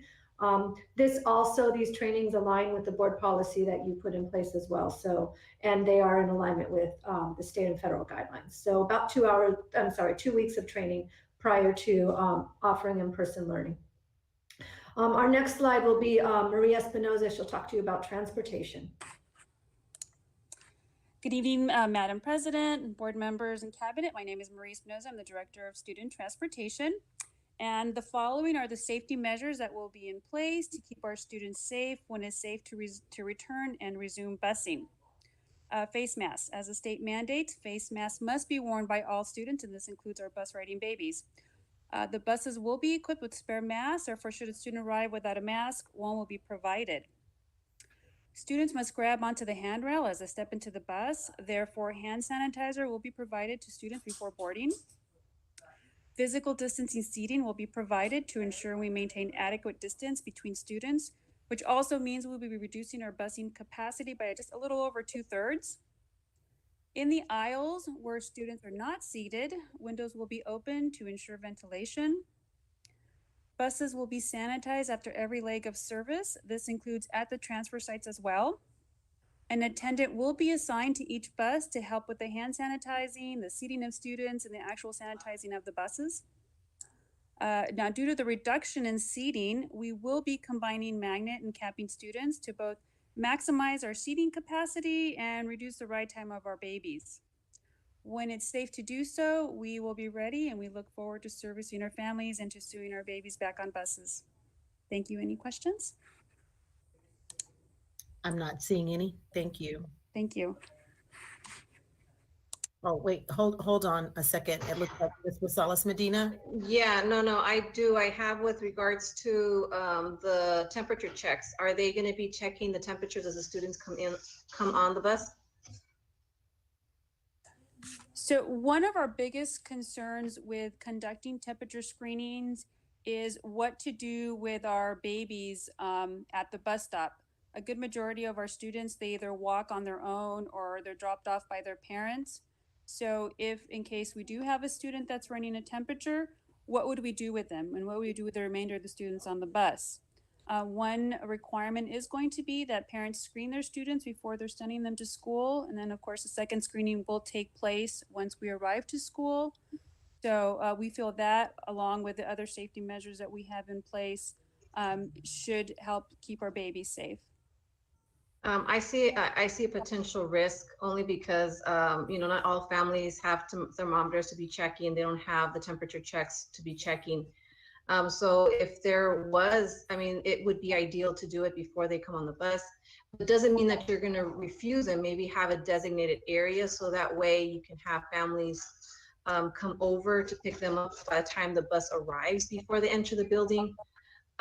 There has to be an additional procedure beforehand, only to take the extra measure to make sure that they're not potentially getting other students sick.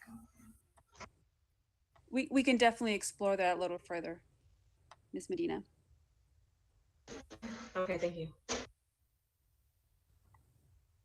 Okay, thank you.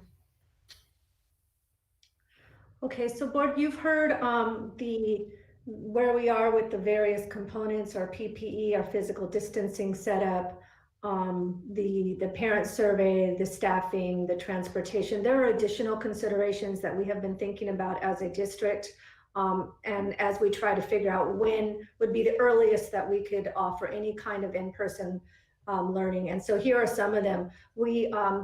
HR is going to need time to coordinate the teacher assignments to align with the parental choice, and board, you've mentioned that already, the complexity of that. So we're looking at about 45 weeks to do that. Our secondary schools are going to have to work on their master scheduling for phase 3.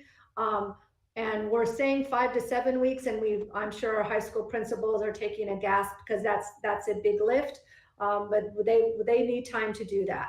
We have already promised our families, it's been a while since we've promised our families that we would give them at a minimum 4 weeks of notification for a start date. So we want to maintain that commitment. We recognize that our educators need time to go back into their classrooms and prepare for whatever that start date would be, right? So you can imagine the regular school year, many teachers go into their classrooms, kind of dust things off, to get things set up. And then we give them days to actually set their classrooms up. We're not going to be able to give them actual days, but we want to give them windows of time by which they can go into their classrooms and they can start setting up. So we're saying 3 to 4 weeks there. And then we want to, of course, finalize negotiations. We are hopeful that negotiations will be finalized by December 18th. And then a final consideration for all of this is the winter break that's going to come into play. So winter break starts December 21st. We don't believe that it's a smart idea to have anybody go back on campus before that, because then they would be off for 3 weeks. So that's just a natural break. And we also don't believe that we should have in-person learning happen the minute we come back from winter break, because we would have had distance learning and then come right back into in-person. We feel like there should be a little bit of a cushion of a window there. So with that, we have our Gantt chart, which we just learned. Thank you, Ginger Ontiveros, for teaching this new phrase to us. But we've seen all this, now we know what it's called. I'm sure many of you board members know this term. And what we've done, and we've summarized what this will look like in terms of the readiness preparation. So we understand there are many variables beyond this readiness list that I'm sure you've brought up and that are in your mind. We've heard some of them.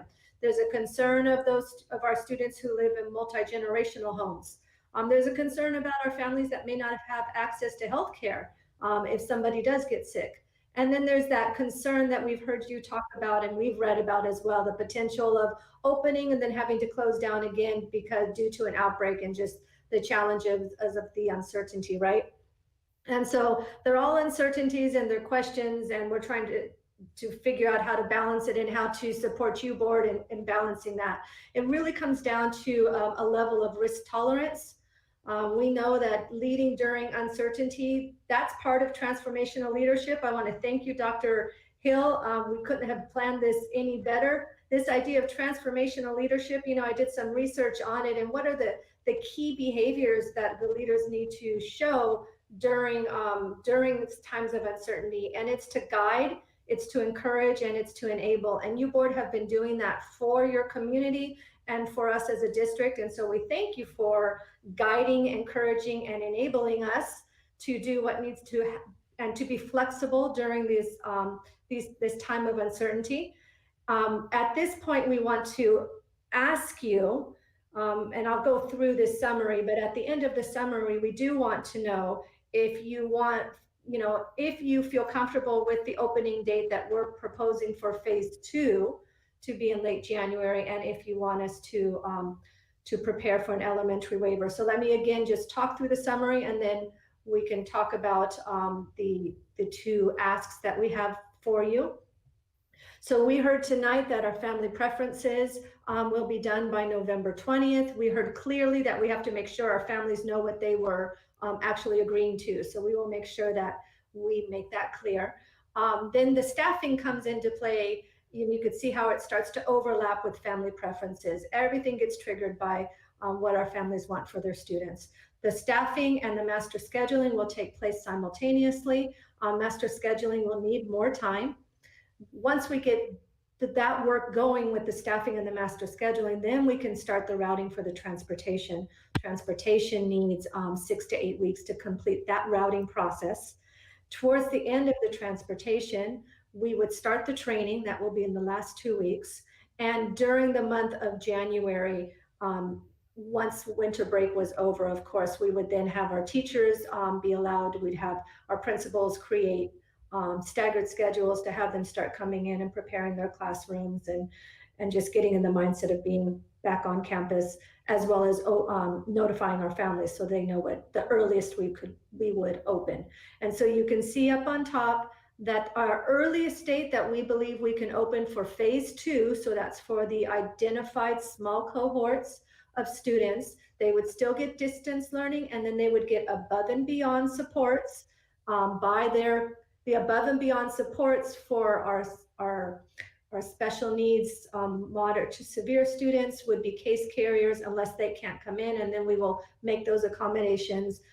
For our other students, it would be additional supports that we could have with resident subs or other people that would be interested in just providing kind of like a tutorial, if you will. The earliest we believe that we could offer phase 3 would be the end of January, very beginning of February, and that's the earliest that we believe we could offer it. So with that, board, we're done with this part of the presentation. The last piece is the video, and we'll hold that for the very end. Thank you so much. So we will pause here, and we'll begin to call upon the board members, but I'll make this comment because I usually make the comments later, but I'm challenged again when I see readiness and I hear the word opening, and I just really, and this is what we've talked as a board, we want to be clear with our listening audience. We want to be clear with our parents. Readiness is one thing. What you took us through is what everything we need to have happen, and hopefully that it happens on time, the right way, and all those other factors. But at the end of the day, even in our readiness, we find ourselves in January looking at the February calendar. But we don't want to misconstrue the words opening with readiness, because they're two different things. And so, board, as we begin to make, like, as I said, this was a very detailed presentation of all the things that we have talked through over the months to land here about what we need if in fact our students are on a campus. But there's a slide that's very important that Eric Batir gives us every single time that guides everything around what we hear, what we do. And so that is still when it's safe to do so. That is the guiding factor. And we have to speak with clarity, not the what ifs and how about this. We really want to give the message clear. We've said it before. We do want our students back when it's safe, after everything else.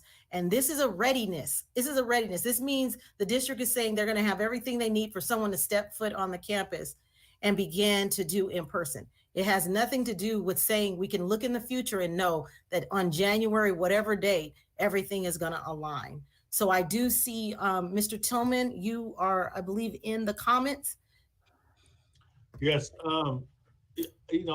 the date on here is very optimistic. I think when we look at the numbers in terms of where we're at in the purple and the amount of time we have to stay in the purple and then transition to the red, I'm gonna make a bold comment. I think what we should do is put all the tables and the desks and the chairs back in the classroom, get rid of all the dividers, all the partitions, and hope that we'll have the vaccine in March. They say you have to take 2 doses. Take the 2 doses of the vaccine, distance learn until we can go back to school regular. And so when we tell folks to go back to school, they're going back to school the way we used to know it. And the good thing is, with the talk about the vaccine, that's what will happen. So it looks as though next school year, it'll be back to normal. If we really get to a point where we're talking about February and March, it doesn't make sense to do a hybrid. To me, because it's really going to take time.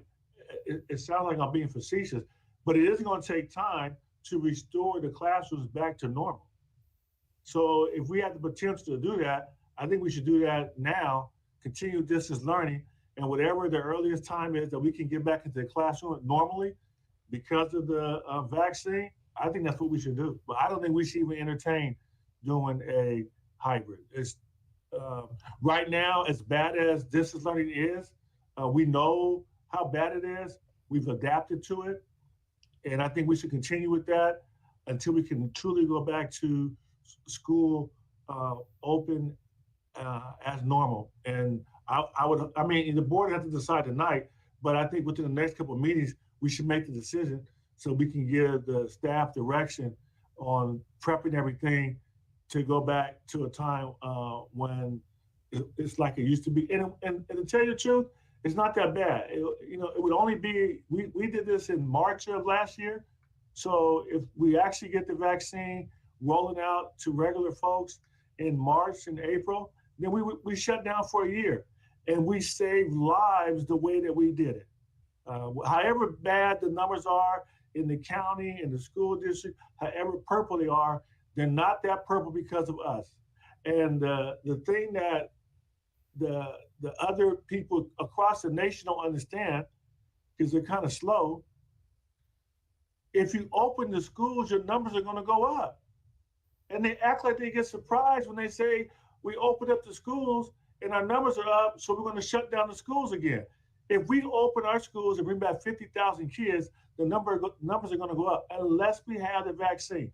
The good thing is the vaccine is there. So my suggestion is we just stop talking about doing this hybrid, because the vaccine is here, and plan on going back to school as normal as soon as possible. When we go back to the campuses, we should be going back to full classrooms. Thank you. Thank you, Mr. Tillman. Dr. Flores? Mr. Tillman, I agree with you.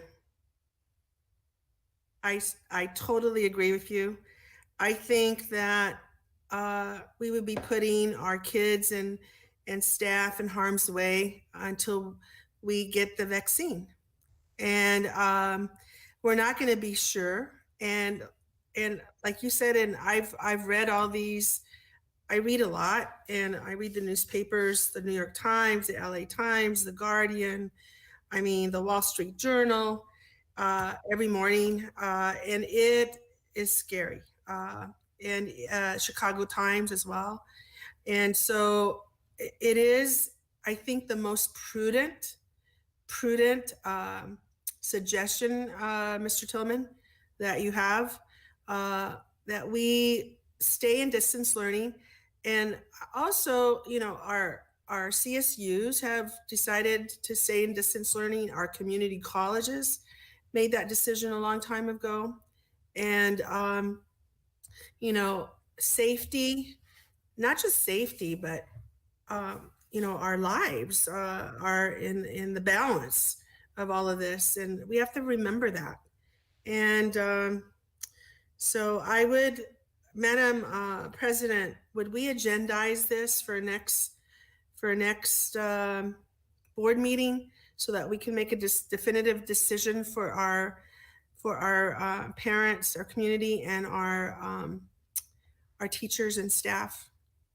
I believe we could, but I do want to hear from the other board members. Okay.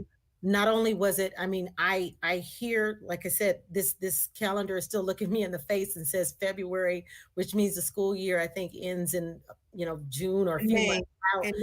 Right. So it would be a few months. But my concern is, I can't predict what the rest of the school year would be.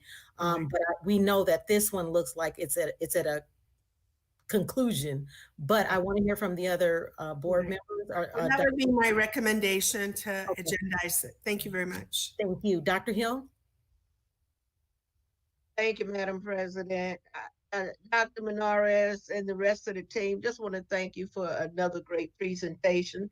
I appreciate the updates. I learn a lot each time. I like the summary of readiness preparation. And I know you folks have put a lot of work into it, and it's so appreciated. And it's good because at least we know where the train is going. And that's very important, not only for the staff, but for our students and for our parents. So I just wanted to thank you for what you are doing, and knowing whatever our decision is, it's good to know that by February we'll be ready for phase, phase 3.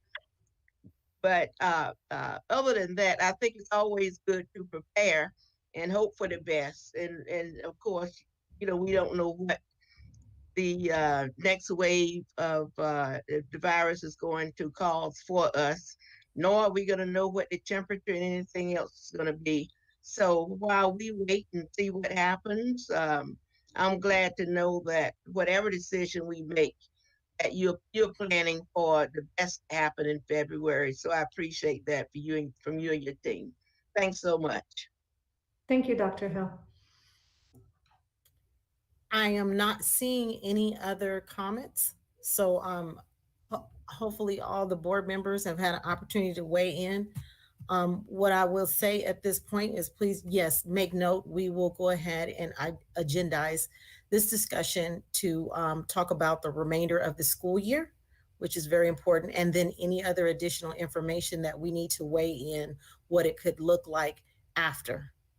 And I'm not seeing any other comments. So thank you very much. We will. So we'll end with our video as we continue to offer distance learning and our teachers are getting better and better every day.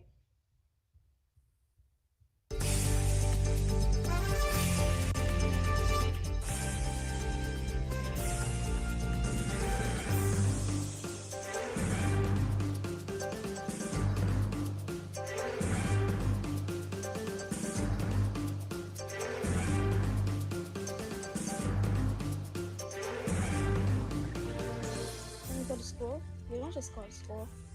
You play games. You learn how to make art. You dance. You learn about culture. And you fight for justice, peace, and love in the world.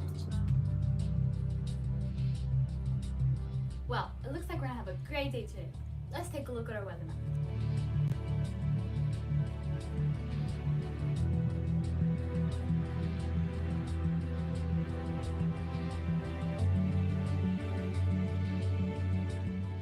Looking at equations, I can tell that there is one solution, no solution, or infinite.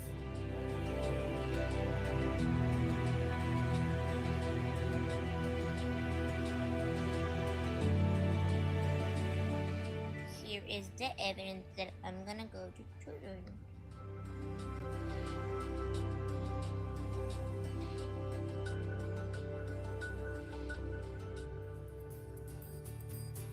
Tinkercad is something where you could bring ideas in your mind and make them reality.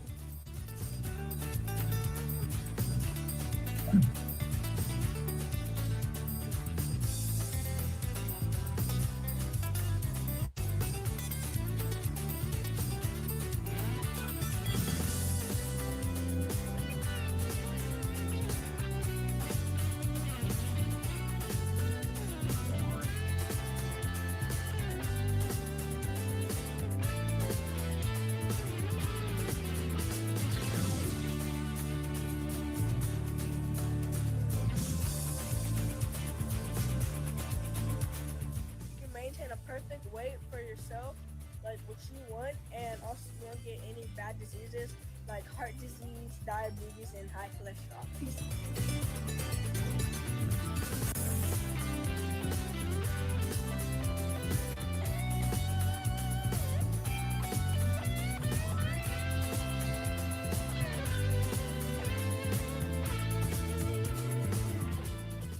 Any process that required voting, like elections and lawmaking. And because they didn't have that with the British, they wanted to have it fair so they could all have equal representation.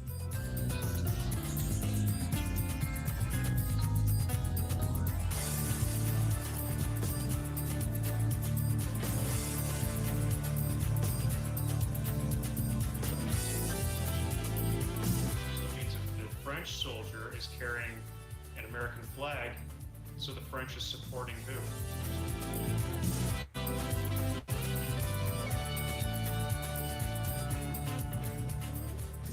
8.4 times 1 is 8.4.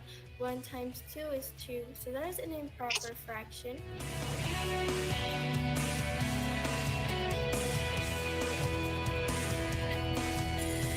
That's 6. 6 away 4. And it's going to be 1, so we have 24. You can use your fingers if you want.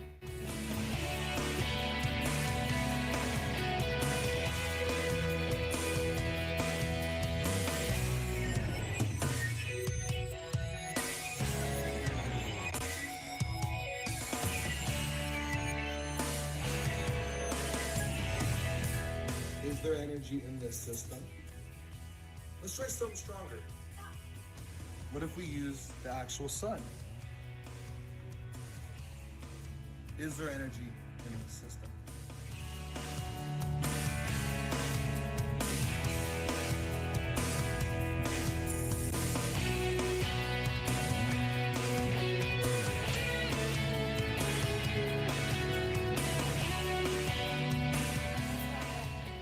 At the end, you always get something like this.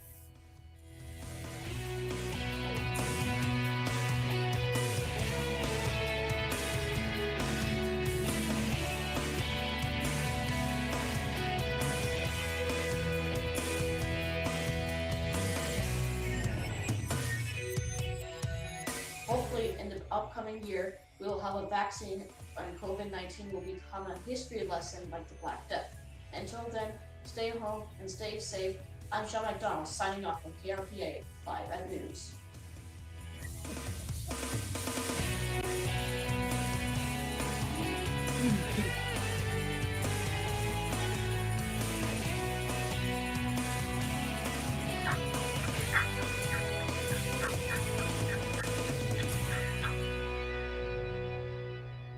That was fabulous. Thank you. Leave it to the students. They can always bring us where we need to be. And so again, to the district and all your hard work, again, it is what helped us make the decisions that we have to make, which are the hard decisions. But you have definitely provided us a lot of information, and I think we will definitely be able to move to a good place at our next meeting. So thank you again, and I am now going to move us to 8.1, Learning Continuity and Attendance Plan. And I don't think there's any, is there any additional information on this? I know everyone had an opportunity to look through it. Board, we're prepared to answer any questions you may have about the administrative report that was in the body of the agenda. Madam President, this is Dr. Flores. I didn't have time to write it in. Okay. I just wanted to know when your timeline is for addressing the issues that were pinpointed. And I don't know if I missed the deadline on that or not, but just wanted to know that, Dr. Volkemer. Thank you, Dr. Flores. I'm going to ask Mrs. Applegate to respond, please. Yes, thank you, Dr. Volkemer, and thank you, Dr. Flores, for the question. The 5 suggestions that are just that, suggestions, have already been addressed. And as you can see, they were minor suggestions. We did not need to make any changes, but we went ahead and took the suggestions and made some changes, minor changes on all 5. But they've been done already, they're completed. And they have been submitted? They were here for your review.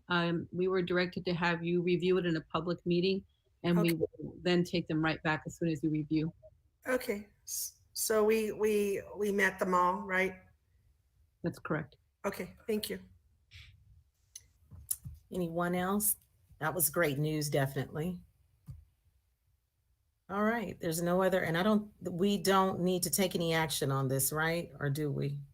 That is correct. You do not need to take any action. All right, well, thank you for your great work. All right, 9.0, reports and comments. 9.1, let me begin to look in the chat. 9.1 brings us to board members. Well, having said, Mr. Tillman.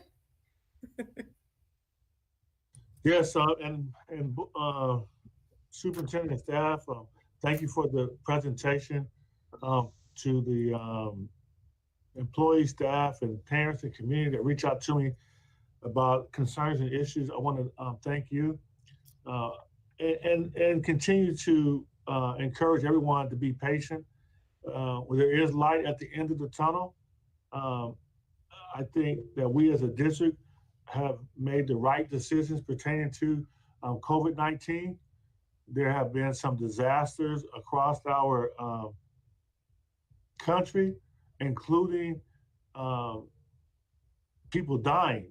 And that's been our biggest concern, is the safety of all involved. And I think that we made the right decisions. We understand how important education is, and we understand this is not the best environment for education. But the district has been amazing in the way that we responded. You know, I laugh because people say negative stuff, but they don't ever say positive stuff. They had a list of all the school districts who and socioeconomically poor districts who didn't have devices and didn't have connectivity. So they listed the ones that are having trouble getting it, but they didn't list us as being one of those districts that, although we may have a lot of people that live in poverty, we literally have worked towards closing the digital divide. And we started a long time ago, and that's what has benefited us. So it's not the best of circumstances, but we've done a great job of where we're at right now. And so I just want to thank everybody. And to the parents, I know it's tough. By me suggesting that we continue distance learning until we can come back full time, the exact way we did education in the past, and that we really appreciate now because of COVID, it's only because we're so close. In order to put a new system in place, and that's what we would be doing in blended learning, it would take a year to do it right. So we've taken this time to perfect, to the best of our abilities, the distance learning. And I think we should just continue that. And if the vaccine is out in March, then as soon as we're able to open the doors and fully staff students and bring them back on campus, then that's what we should do.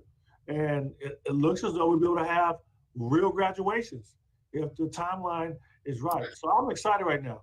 So I just hope that we all continue to be patient in this environment and move forward, and hopefully, Madam President, agendize it, and we'll be able to tell everyone that that's what our plan is. Thank you very much. Thank you, Dr. Flores.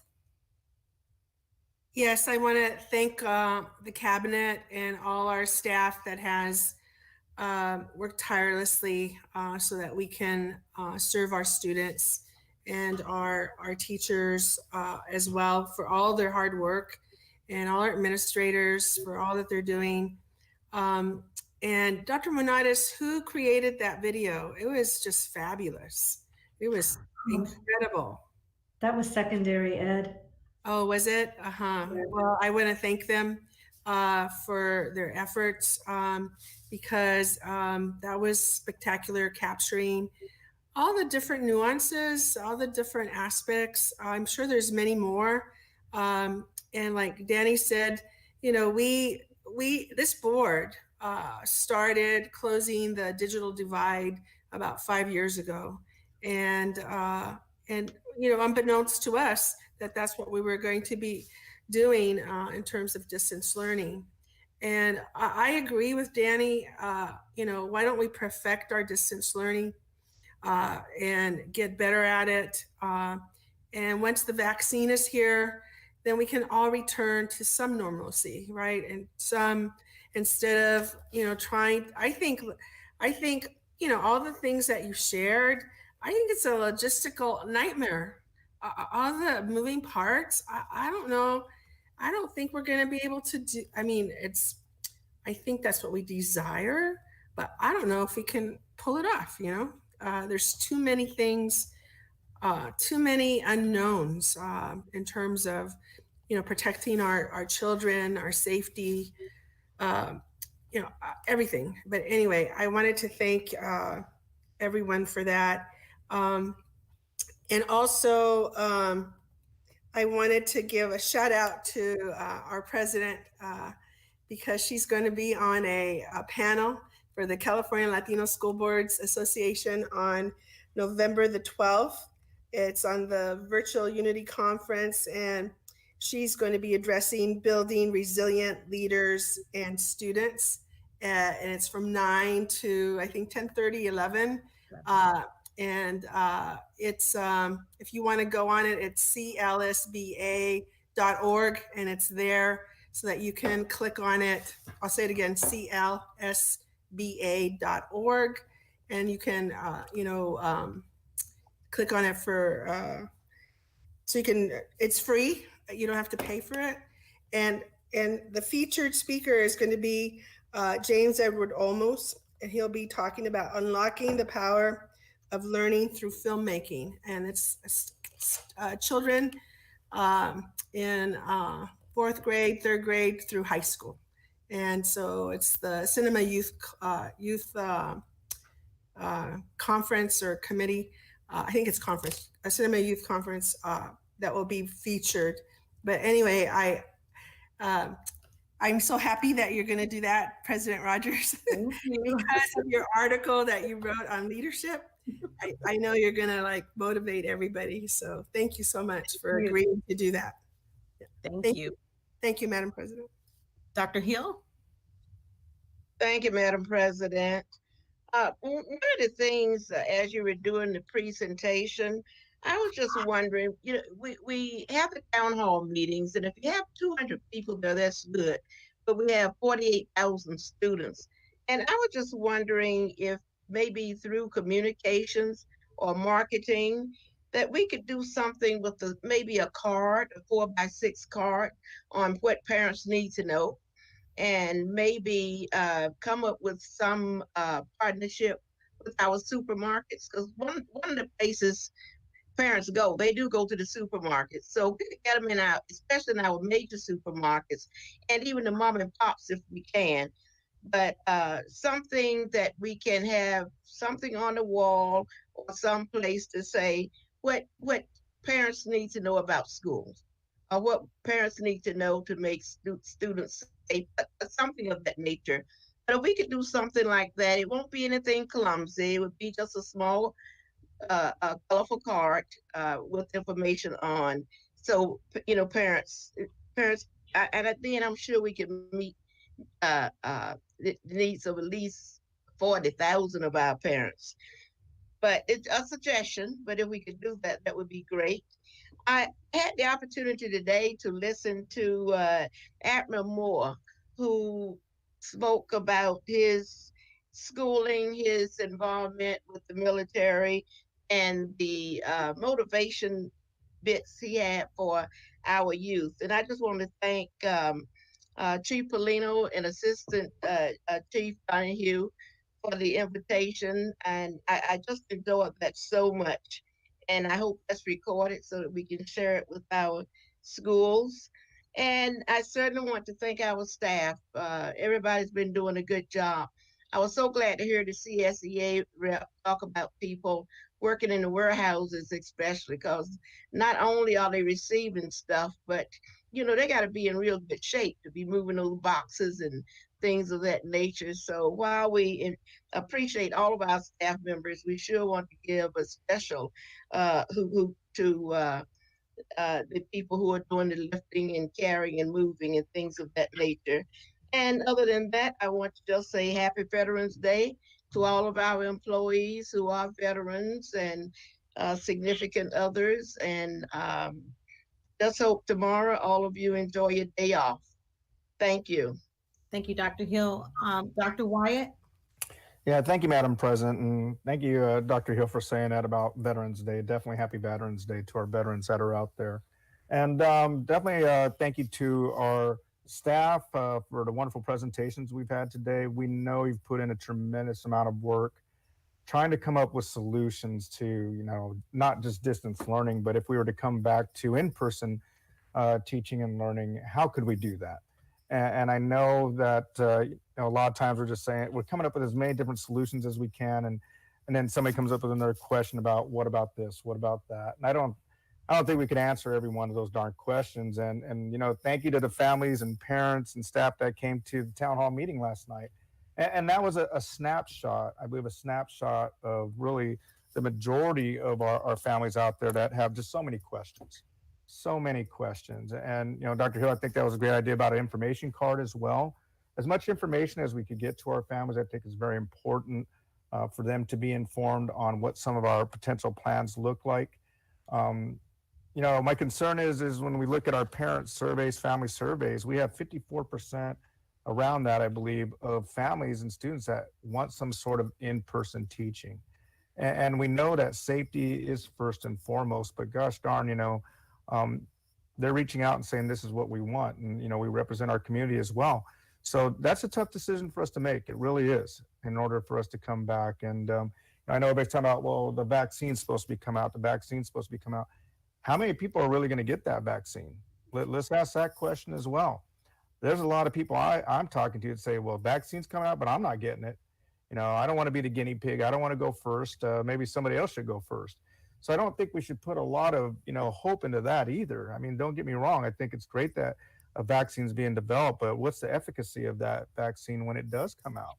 Well, that's a question we got to ask, and how many people are really going to do it? So, there's so many scenarios that we could throw out there, and none of them, I think, are going to be 100% accurate or what people want to hear. So we do have to have multiple plans, I think, moving forward. We could agendize our plan coming back. I think it's still premature saying that, yeah, we could come back this day. We're not coming back at all. So, I mean, that's my opinion. My opinion about how I feel with this right now. And I want to talk about learning loss. The state came out and said, we're going to do standardized testing, folks. We're going to do standardized testing. It's going to be abbreviated, shortened test, but we're going to find out real soon, in grades 3, 8, and 11, how our students are doing. And we need to be ready for that reality when those test scores come out and come back.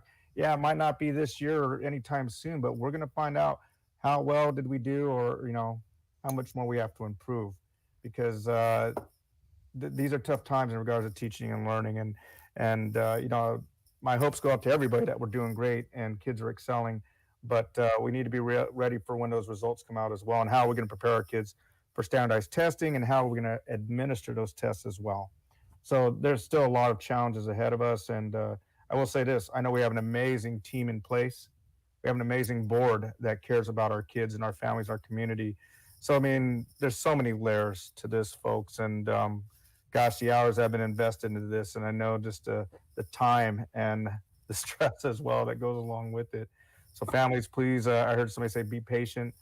I think we're all being very patient with this, but also our level of anxiety gets high too, as the year goes on and as we get closer to the holidays, and when we come back and then we start talking about graduation end of the year, those days will all be here soon. So staff, continue the great job you're doing. I applaud you, and gosh darn, you're in tough seats as you are, trying to come up with these plans, and again, just painstaking hours that we know you're investing into this. And thank you again for coming up with many, many different plans for the many different what ifs. So thanks again. Thank you, Dr. Wyatt. Mr. Gallo.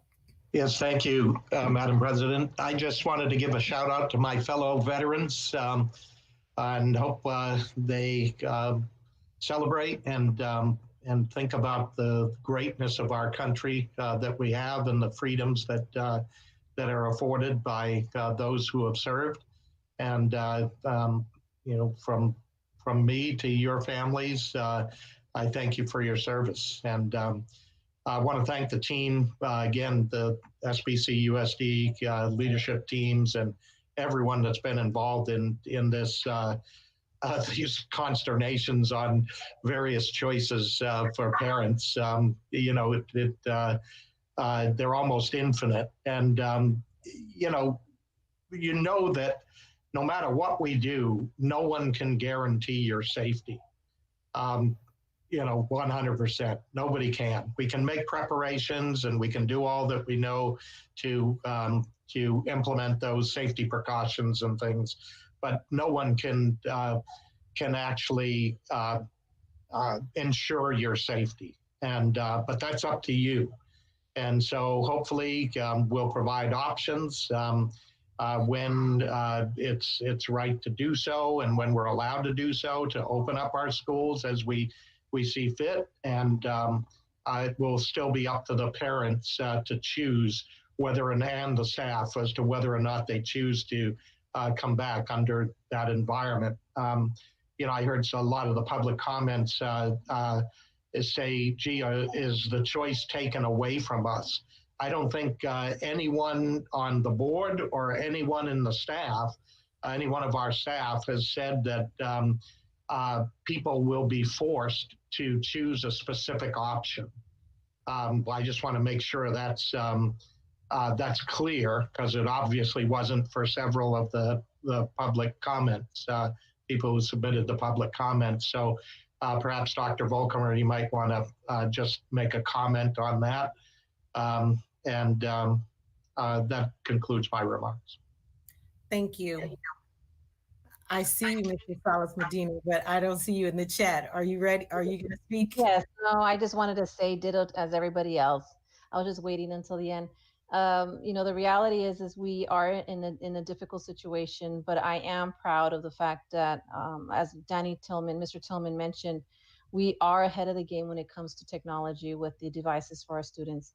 And so we have been with this board trying to be as much as we can, understanding the struggles that our communities and our students are facing, our parents are facing, to be on top of it.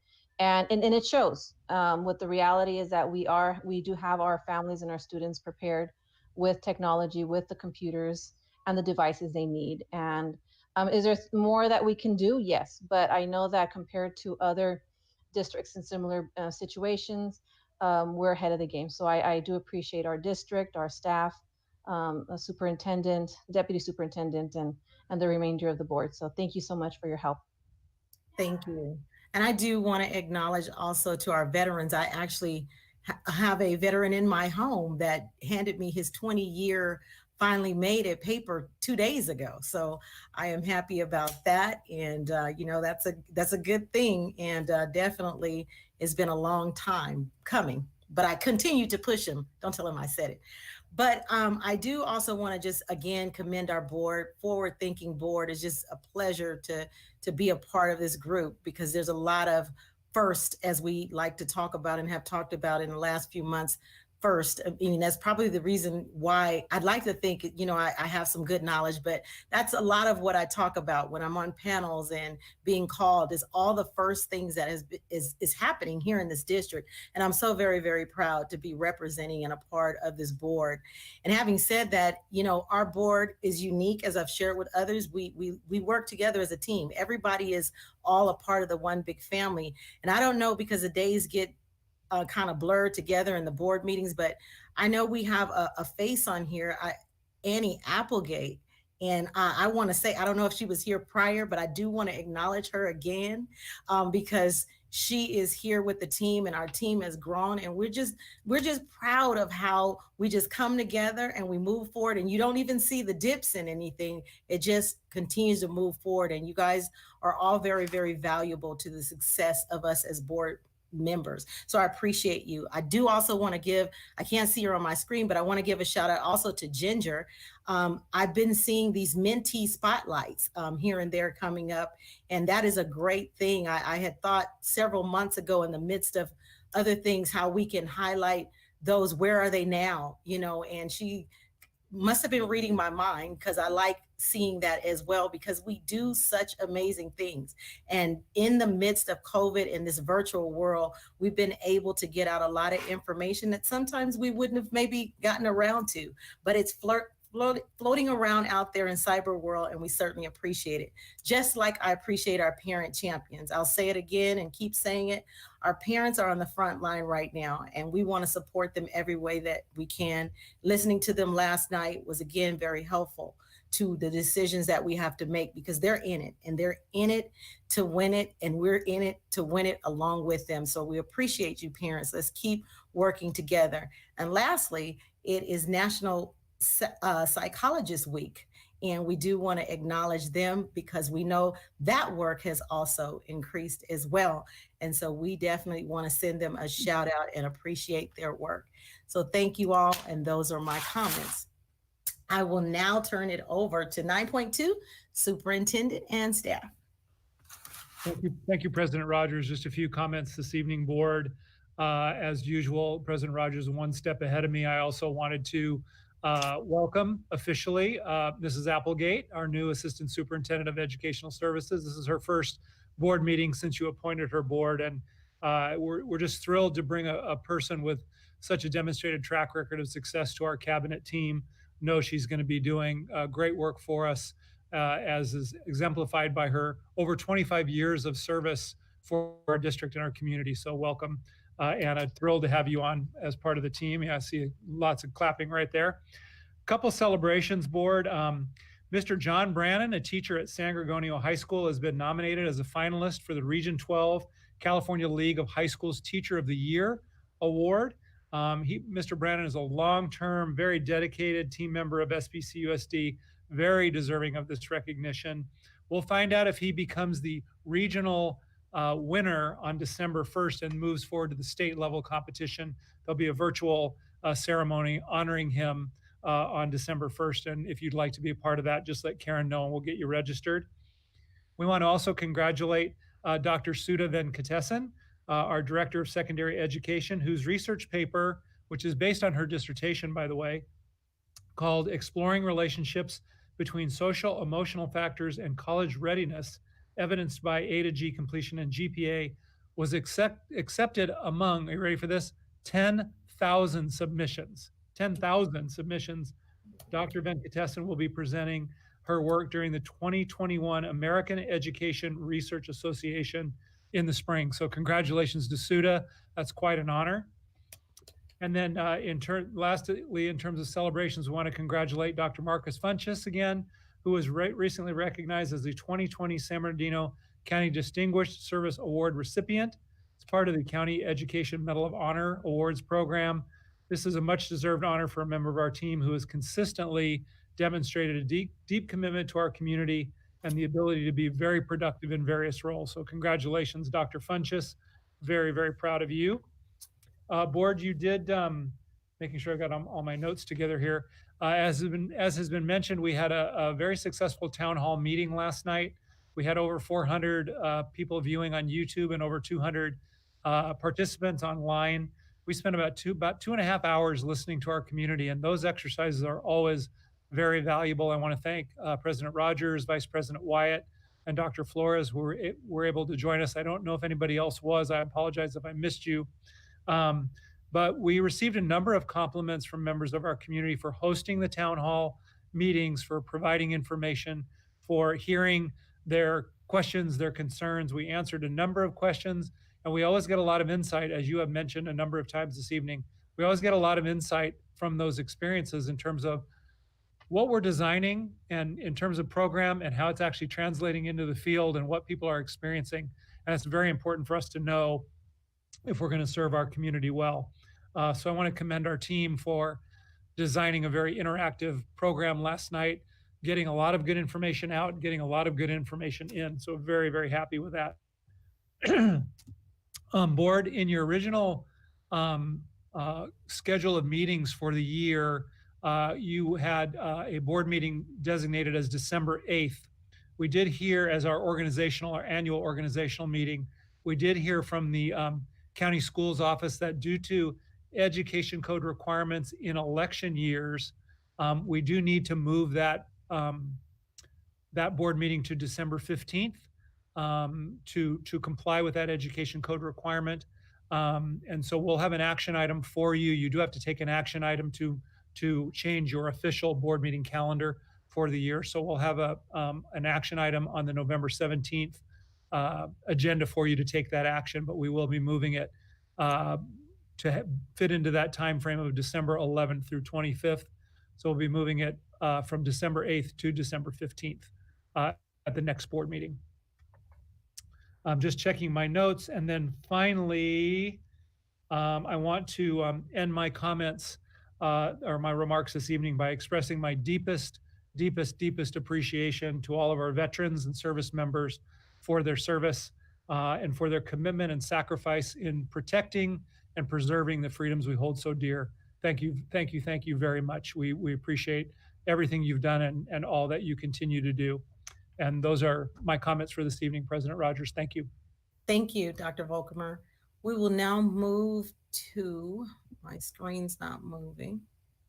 Anyway, to 10.0 consent items, 10.1 or 10.1 approval of consent items. So move. Okay, are you all there? Okay, it's been moved and second. Is there any discussion or anything to pull? Yes, Madam President, it's Dr. Flores. I would like to pull 10.6. 10.6 it is. All right, any others? If not, I will go ahead and take the vote. And we will start with Ms. Rosales Medina. No. Oh, aye, sorry. Mr. Gallo, Aye. Dr. Flores, Aye.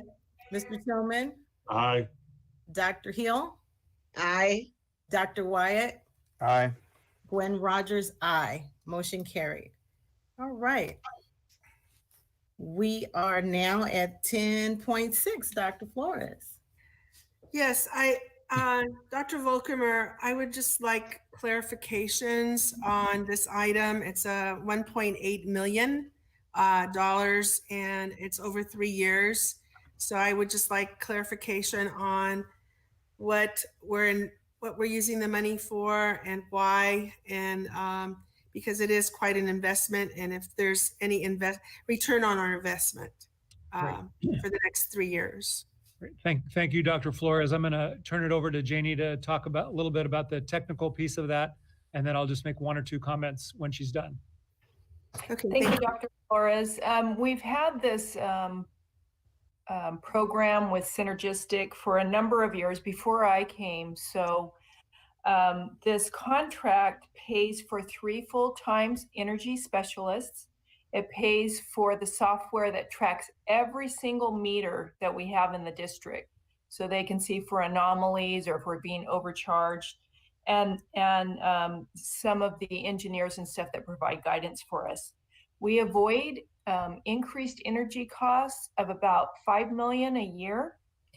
And what I always like to do is go back and say, well, how does that compare to many years ago and what we actually pay? So, you know, Edison rates go up all the time. Probably about 10 years ago, they were at, on average, 16 cents per kilowatt. And, you know, it depends on the time of day, it can fluctuate in the summer to 22.6 cents per kilowatt. It went up again in July, I believe, and is expected to go up again in April. And since that time, I looked at all of our utilities. In June of 2013, we paid 12.9 million, almost 13 million. In 2018-19, we paid 10.3 million. So not only are we avoiding the cost of increases each year, and some years fluctuate, you know, they go up and down depending on the weather. But with the board's leadership and the solar that we've installed, we expect to save even more. Now, last year was even less, but we were closed for a couple months, so I didn't use last year's numbers. So we, in addition to that, the board has received several acknowledgements of our schools that have won those Energy Star recognitions as well. And that's all part of this program. They help us with those applications. So we do get a good return on our investment, and we continue to look for ways, and they work with us that we can save. Electricity is our biggest cost, but water and gas as well. Right. Thank you. I really appreciate that. And I wanted our community to know that we wisely invest, you know, our money so that we can save it and save on the costs. So that was a decision that our board made like how many years ago? I don't remember. Mike, I think, yeah. I think like 10 years. 9 years ago. 10 years, yeah, about 10 years ago. So that's wonderful. And what was our savings? Was it 10,000? I mean, 10 million that we saved? No, we spend, so we avoid costs, what they call it, of about 5 million a year. And it starts to go down a little bit because we have solar and other things that we're doing. They don't take credit for that. Oh, okay. But when I looked at the actual cost from 2013, and again, they fluctuate every year. It was 12.9 million for all utilities.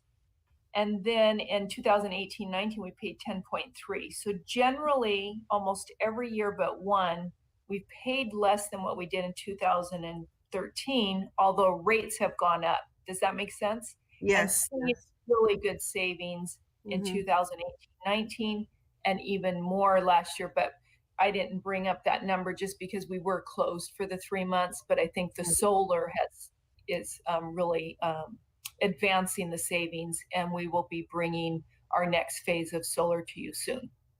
It would be, not that you do it now, but I think it would be great to see the trend, the pattern from the 10 years of what we invested. I'm not saying to do it like tomorrow, but eventually just to bring that pattern so that we can see what the savings has been. So I think it's a good thing to show us off in terms of what we've done. So thank you so much. We'll do that. Thank you. And I would just add, board, that you talk about how the board, this board has been visionary and demonstrated such good leadership. Way back when you had a vision for energy awareness, promoting energy awareness and energy conservation. Janie alluded to it. I think it's 63. I would have to double check, but I think it's 63 of our buildings have earned Energy Star awards multiple years, not just 1 year, but multiple years. And I think it was, if I remember correctly, 6 years ago that the district, the board, received the EPA's executive level award. And we're the only school district in the country to receive that level of recognition. So you've demonstrated great leadership, and this has been just an absolutely, not just the money, but the impact on the environment. Some of you will remember the presentations where they said, you've saved the equivalent energy of taking hundreds of thousands of cars off the road for a year, and carbon emissions and all those types of things. So not only have we saved money that we can reallocate to program in the district, but we've also helped the environment as well. So congratulations on those successes. Thank you. So moved. Second. All right, it's been motioned and there's a second. And if there's no additional discussion, we'll go ahead and take the vote. Ms. Rosales Medina? Aye. Mr. Gallo? Aye. Dr. Flores? Aye. Mr. Tillman? Aye. Dr. Hill? Aye. And Gwen Rogers, aye. Motion carried. Thank you. We are now at 11.1, personnel. Personnel report number 8, dated November 10th, 2020. Aye. As presented. Thank you. So move. Okay. Second. Somewhere in there is, okay, thank you. All right, if there's no additional discussion, Ms. Rosales Medina? Aye. Mr. Gallo? Aye.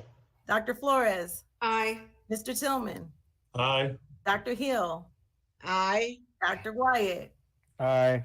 Gwen Rogers, aye. Motion carried. 11.2, acceptance of the new board policy, telework, first reading. So moved. Second. It's been moved in seconds. Is there any discussion? If not, I will move forward with the vote. Ms. Rosales Medina? Aye. Mr. Gallo? Aye.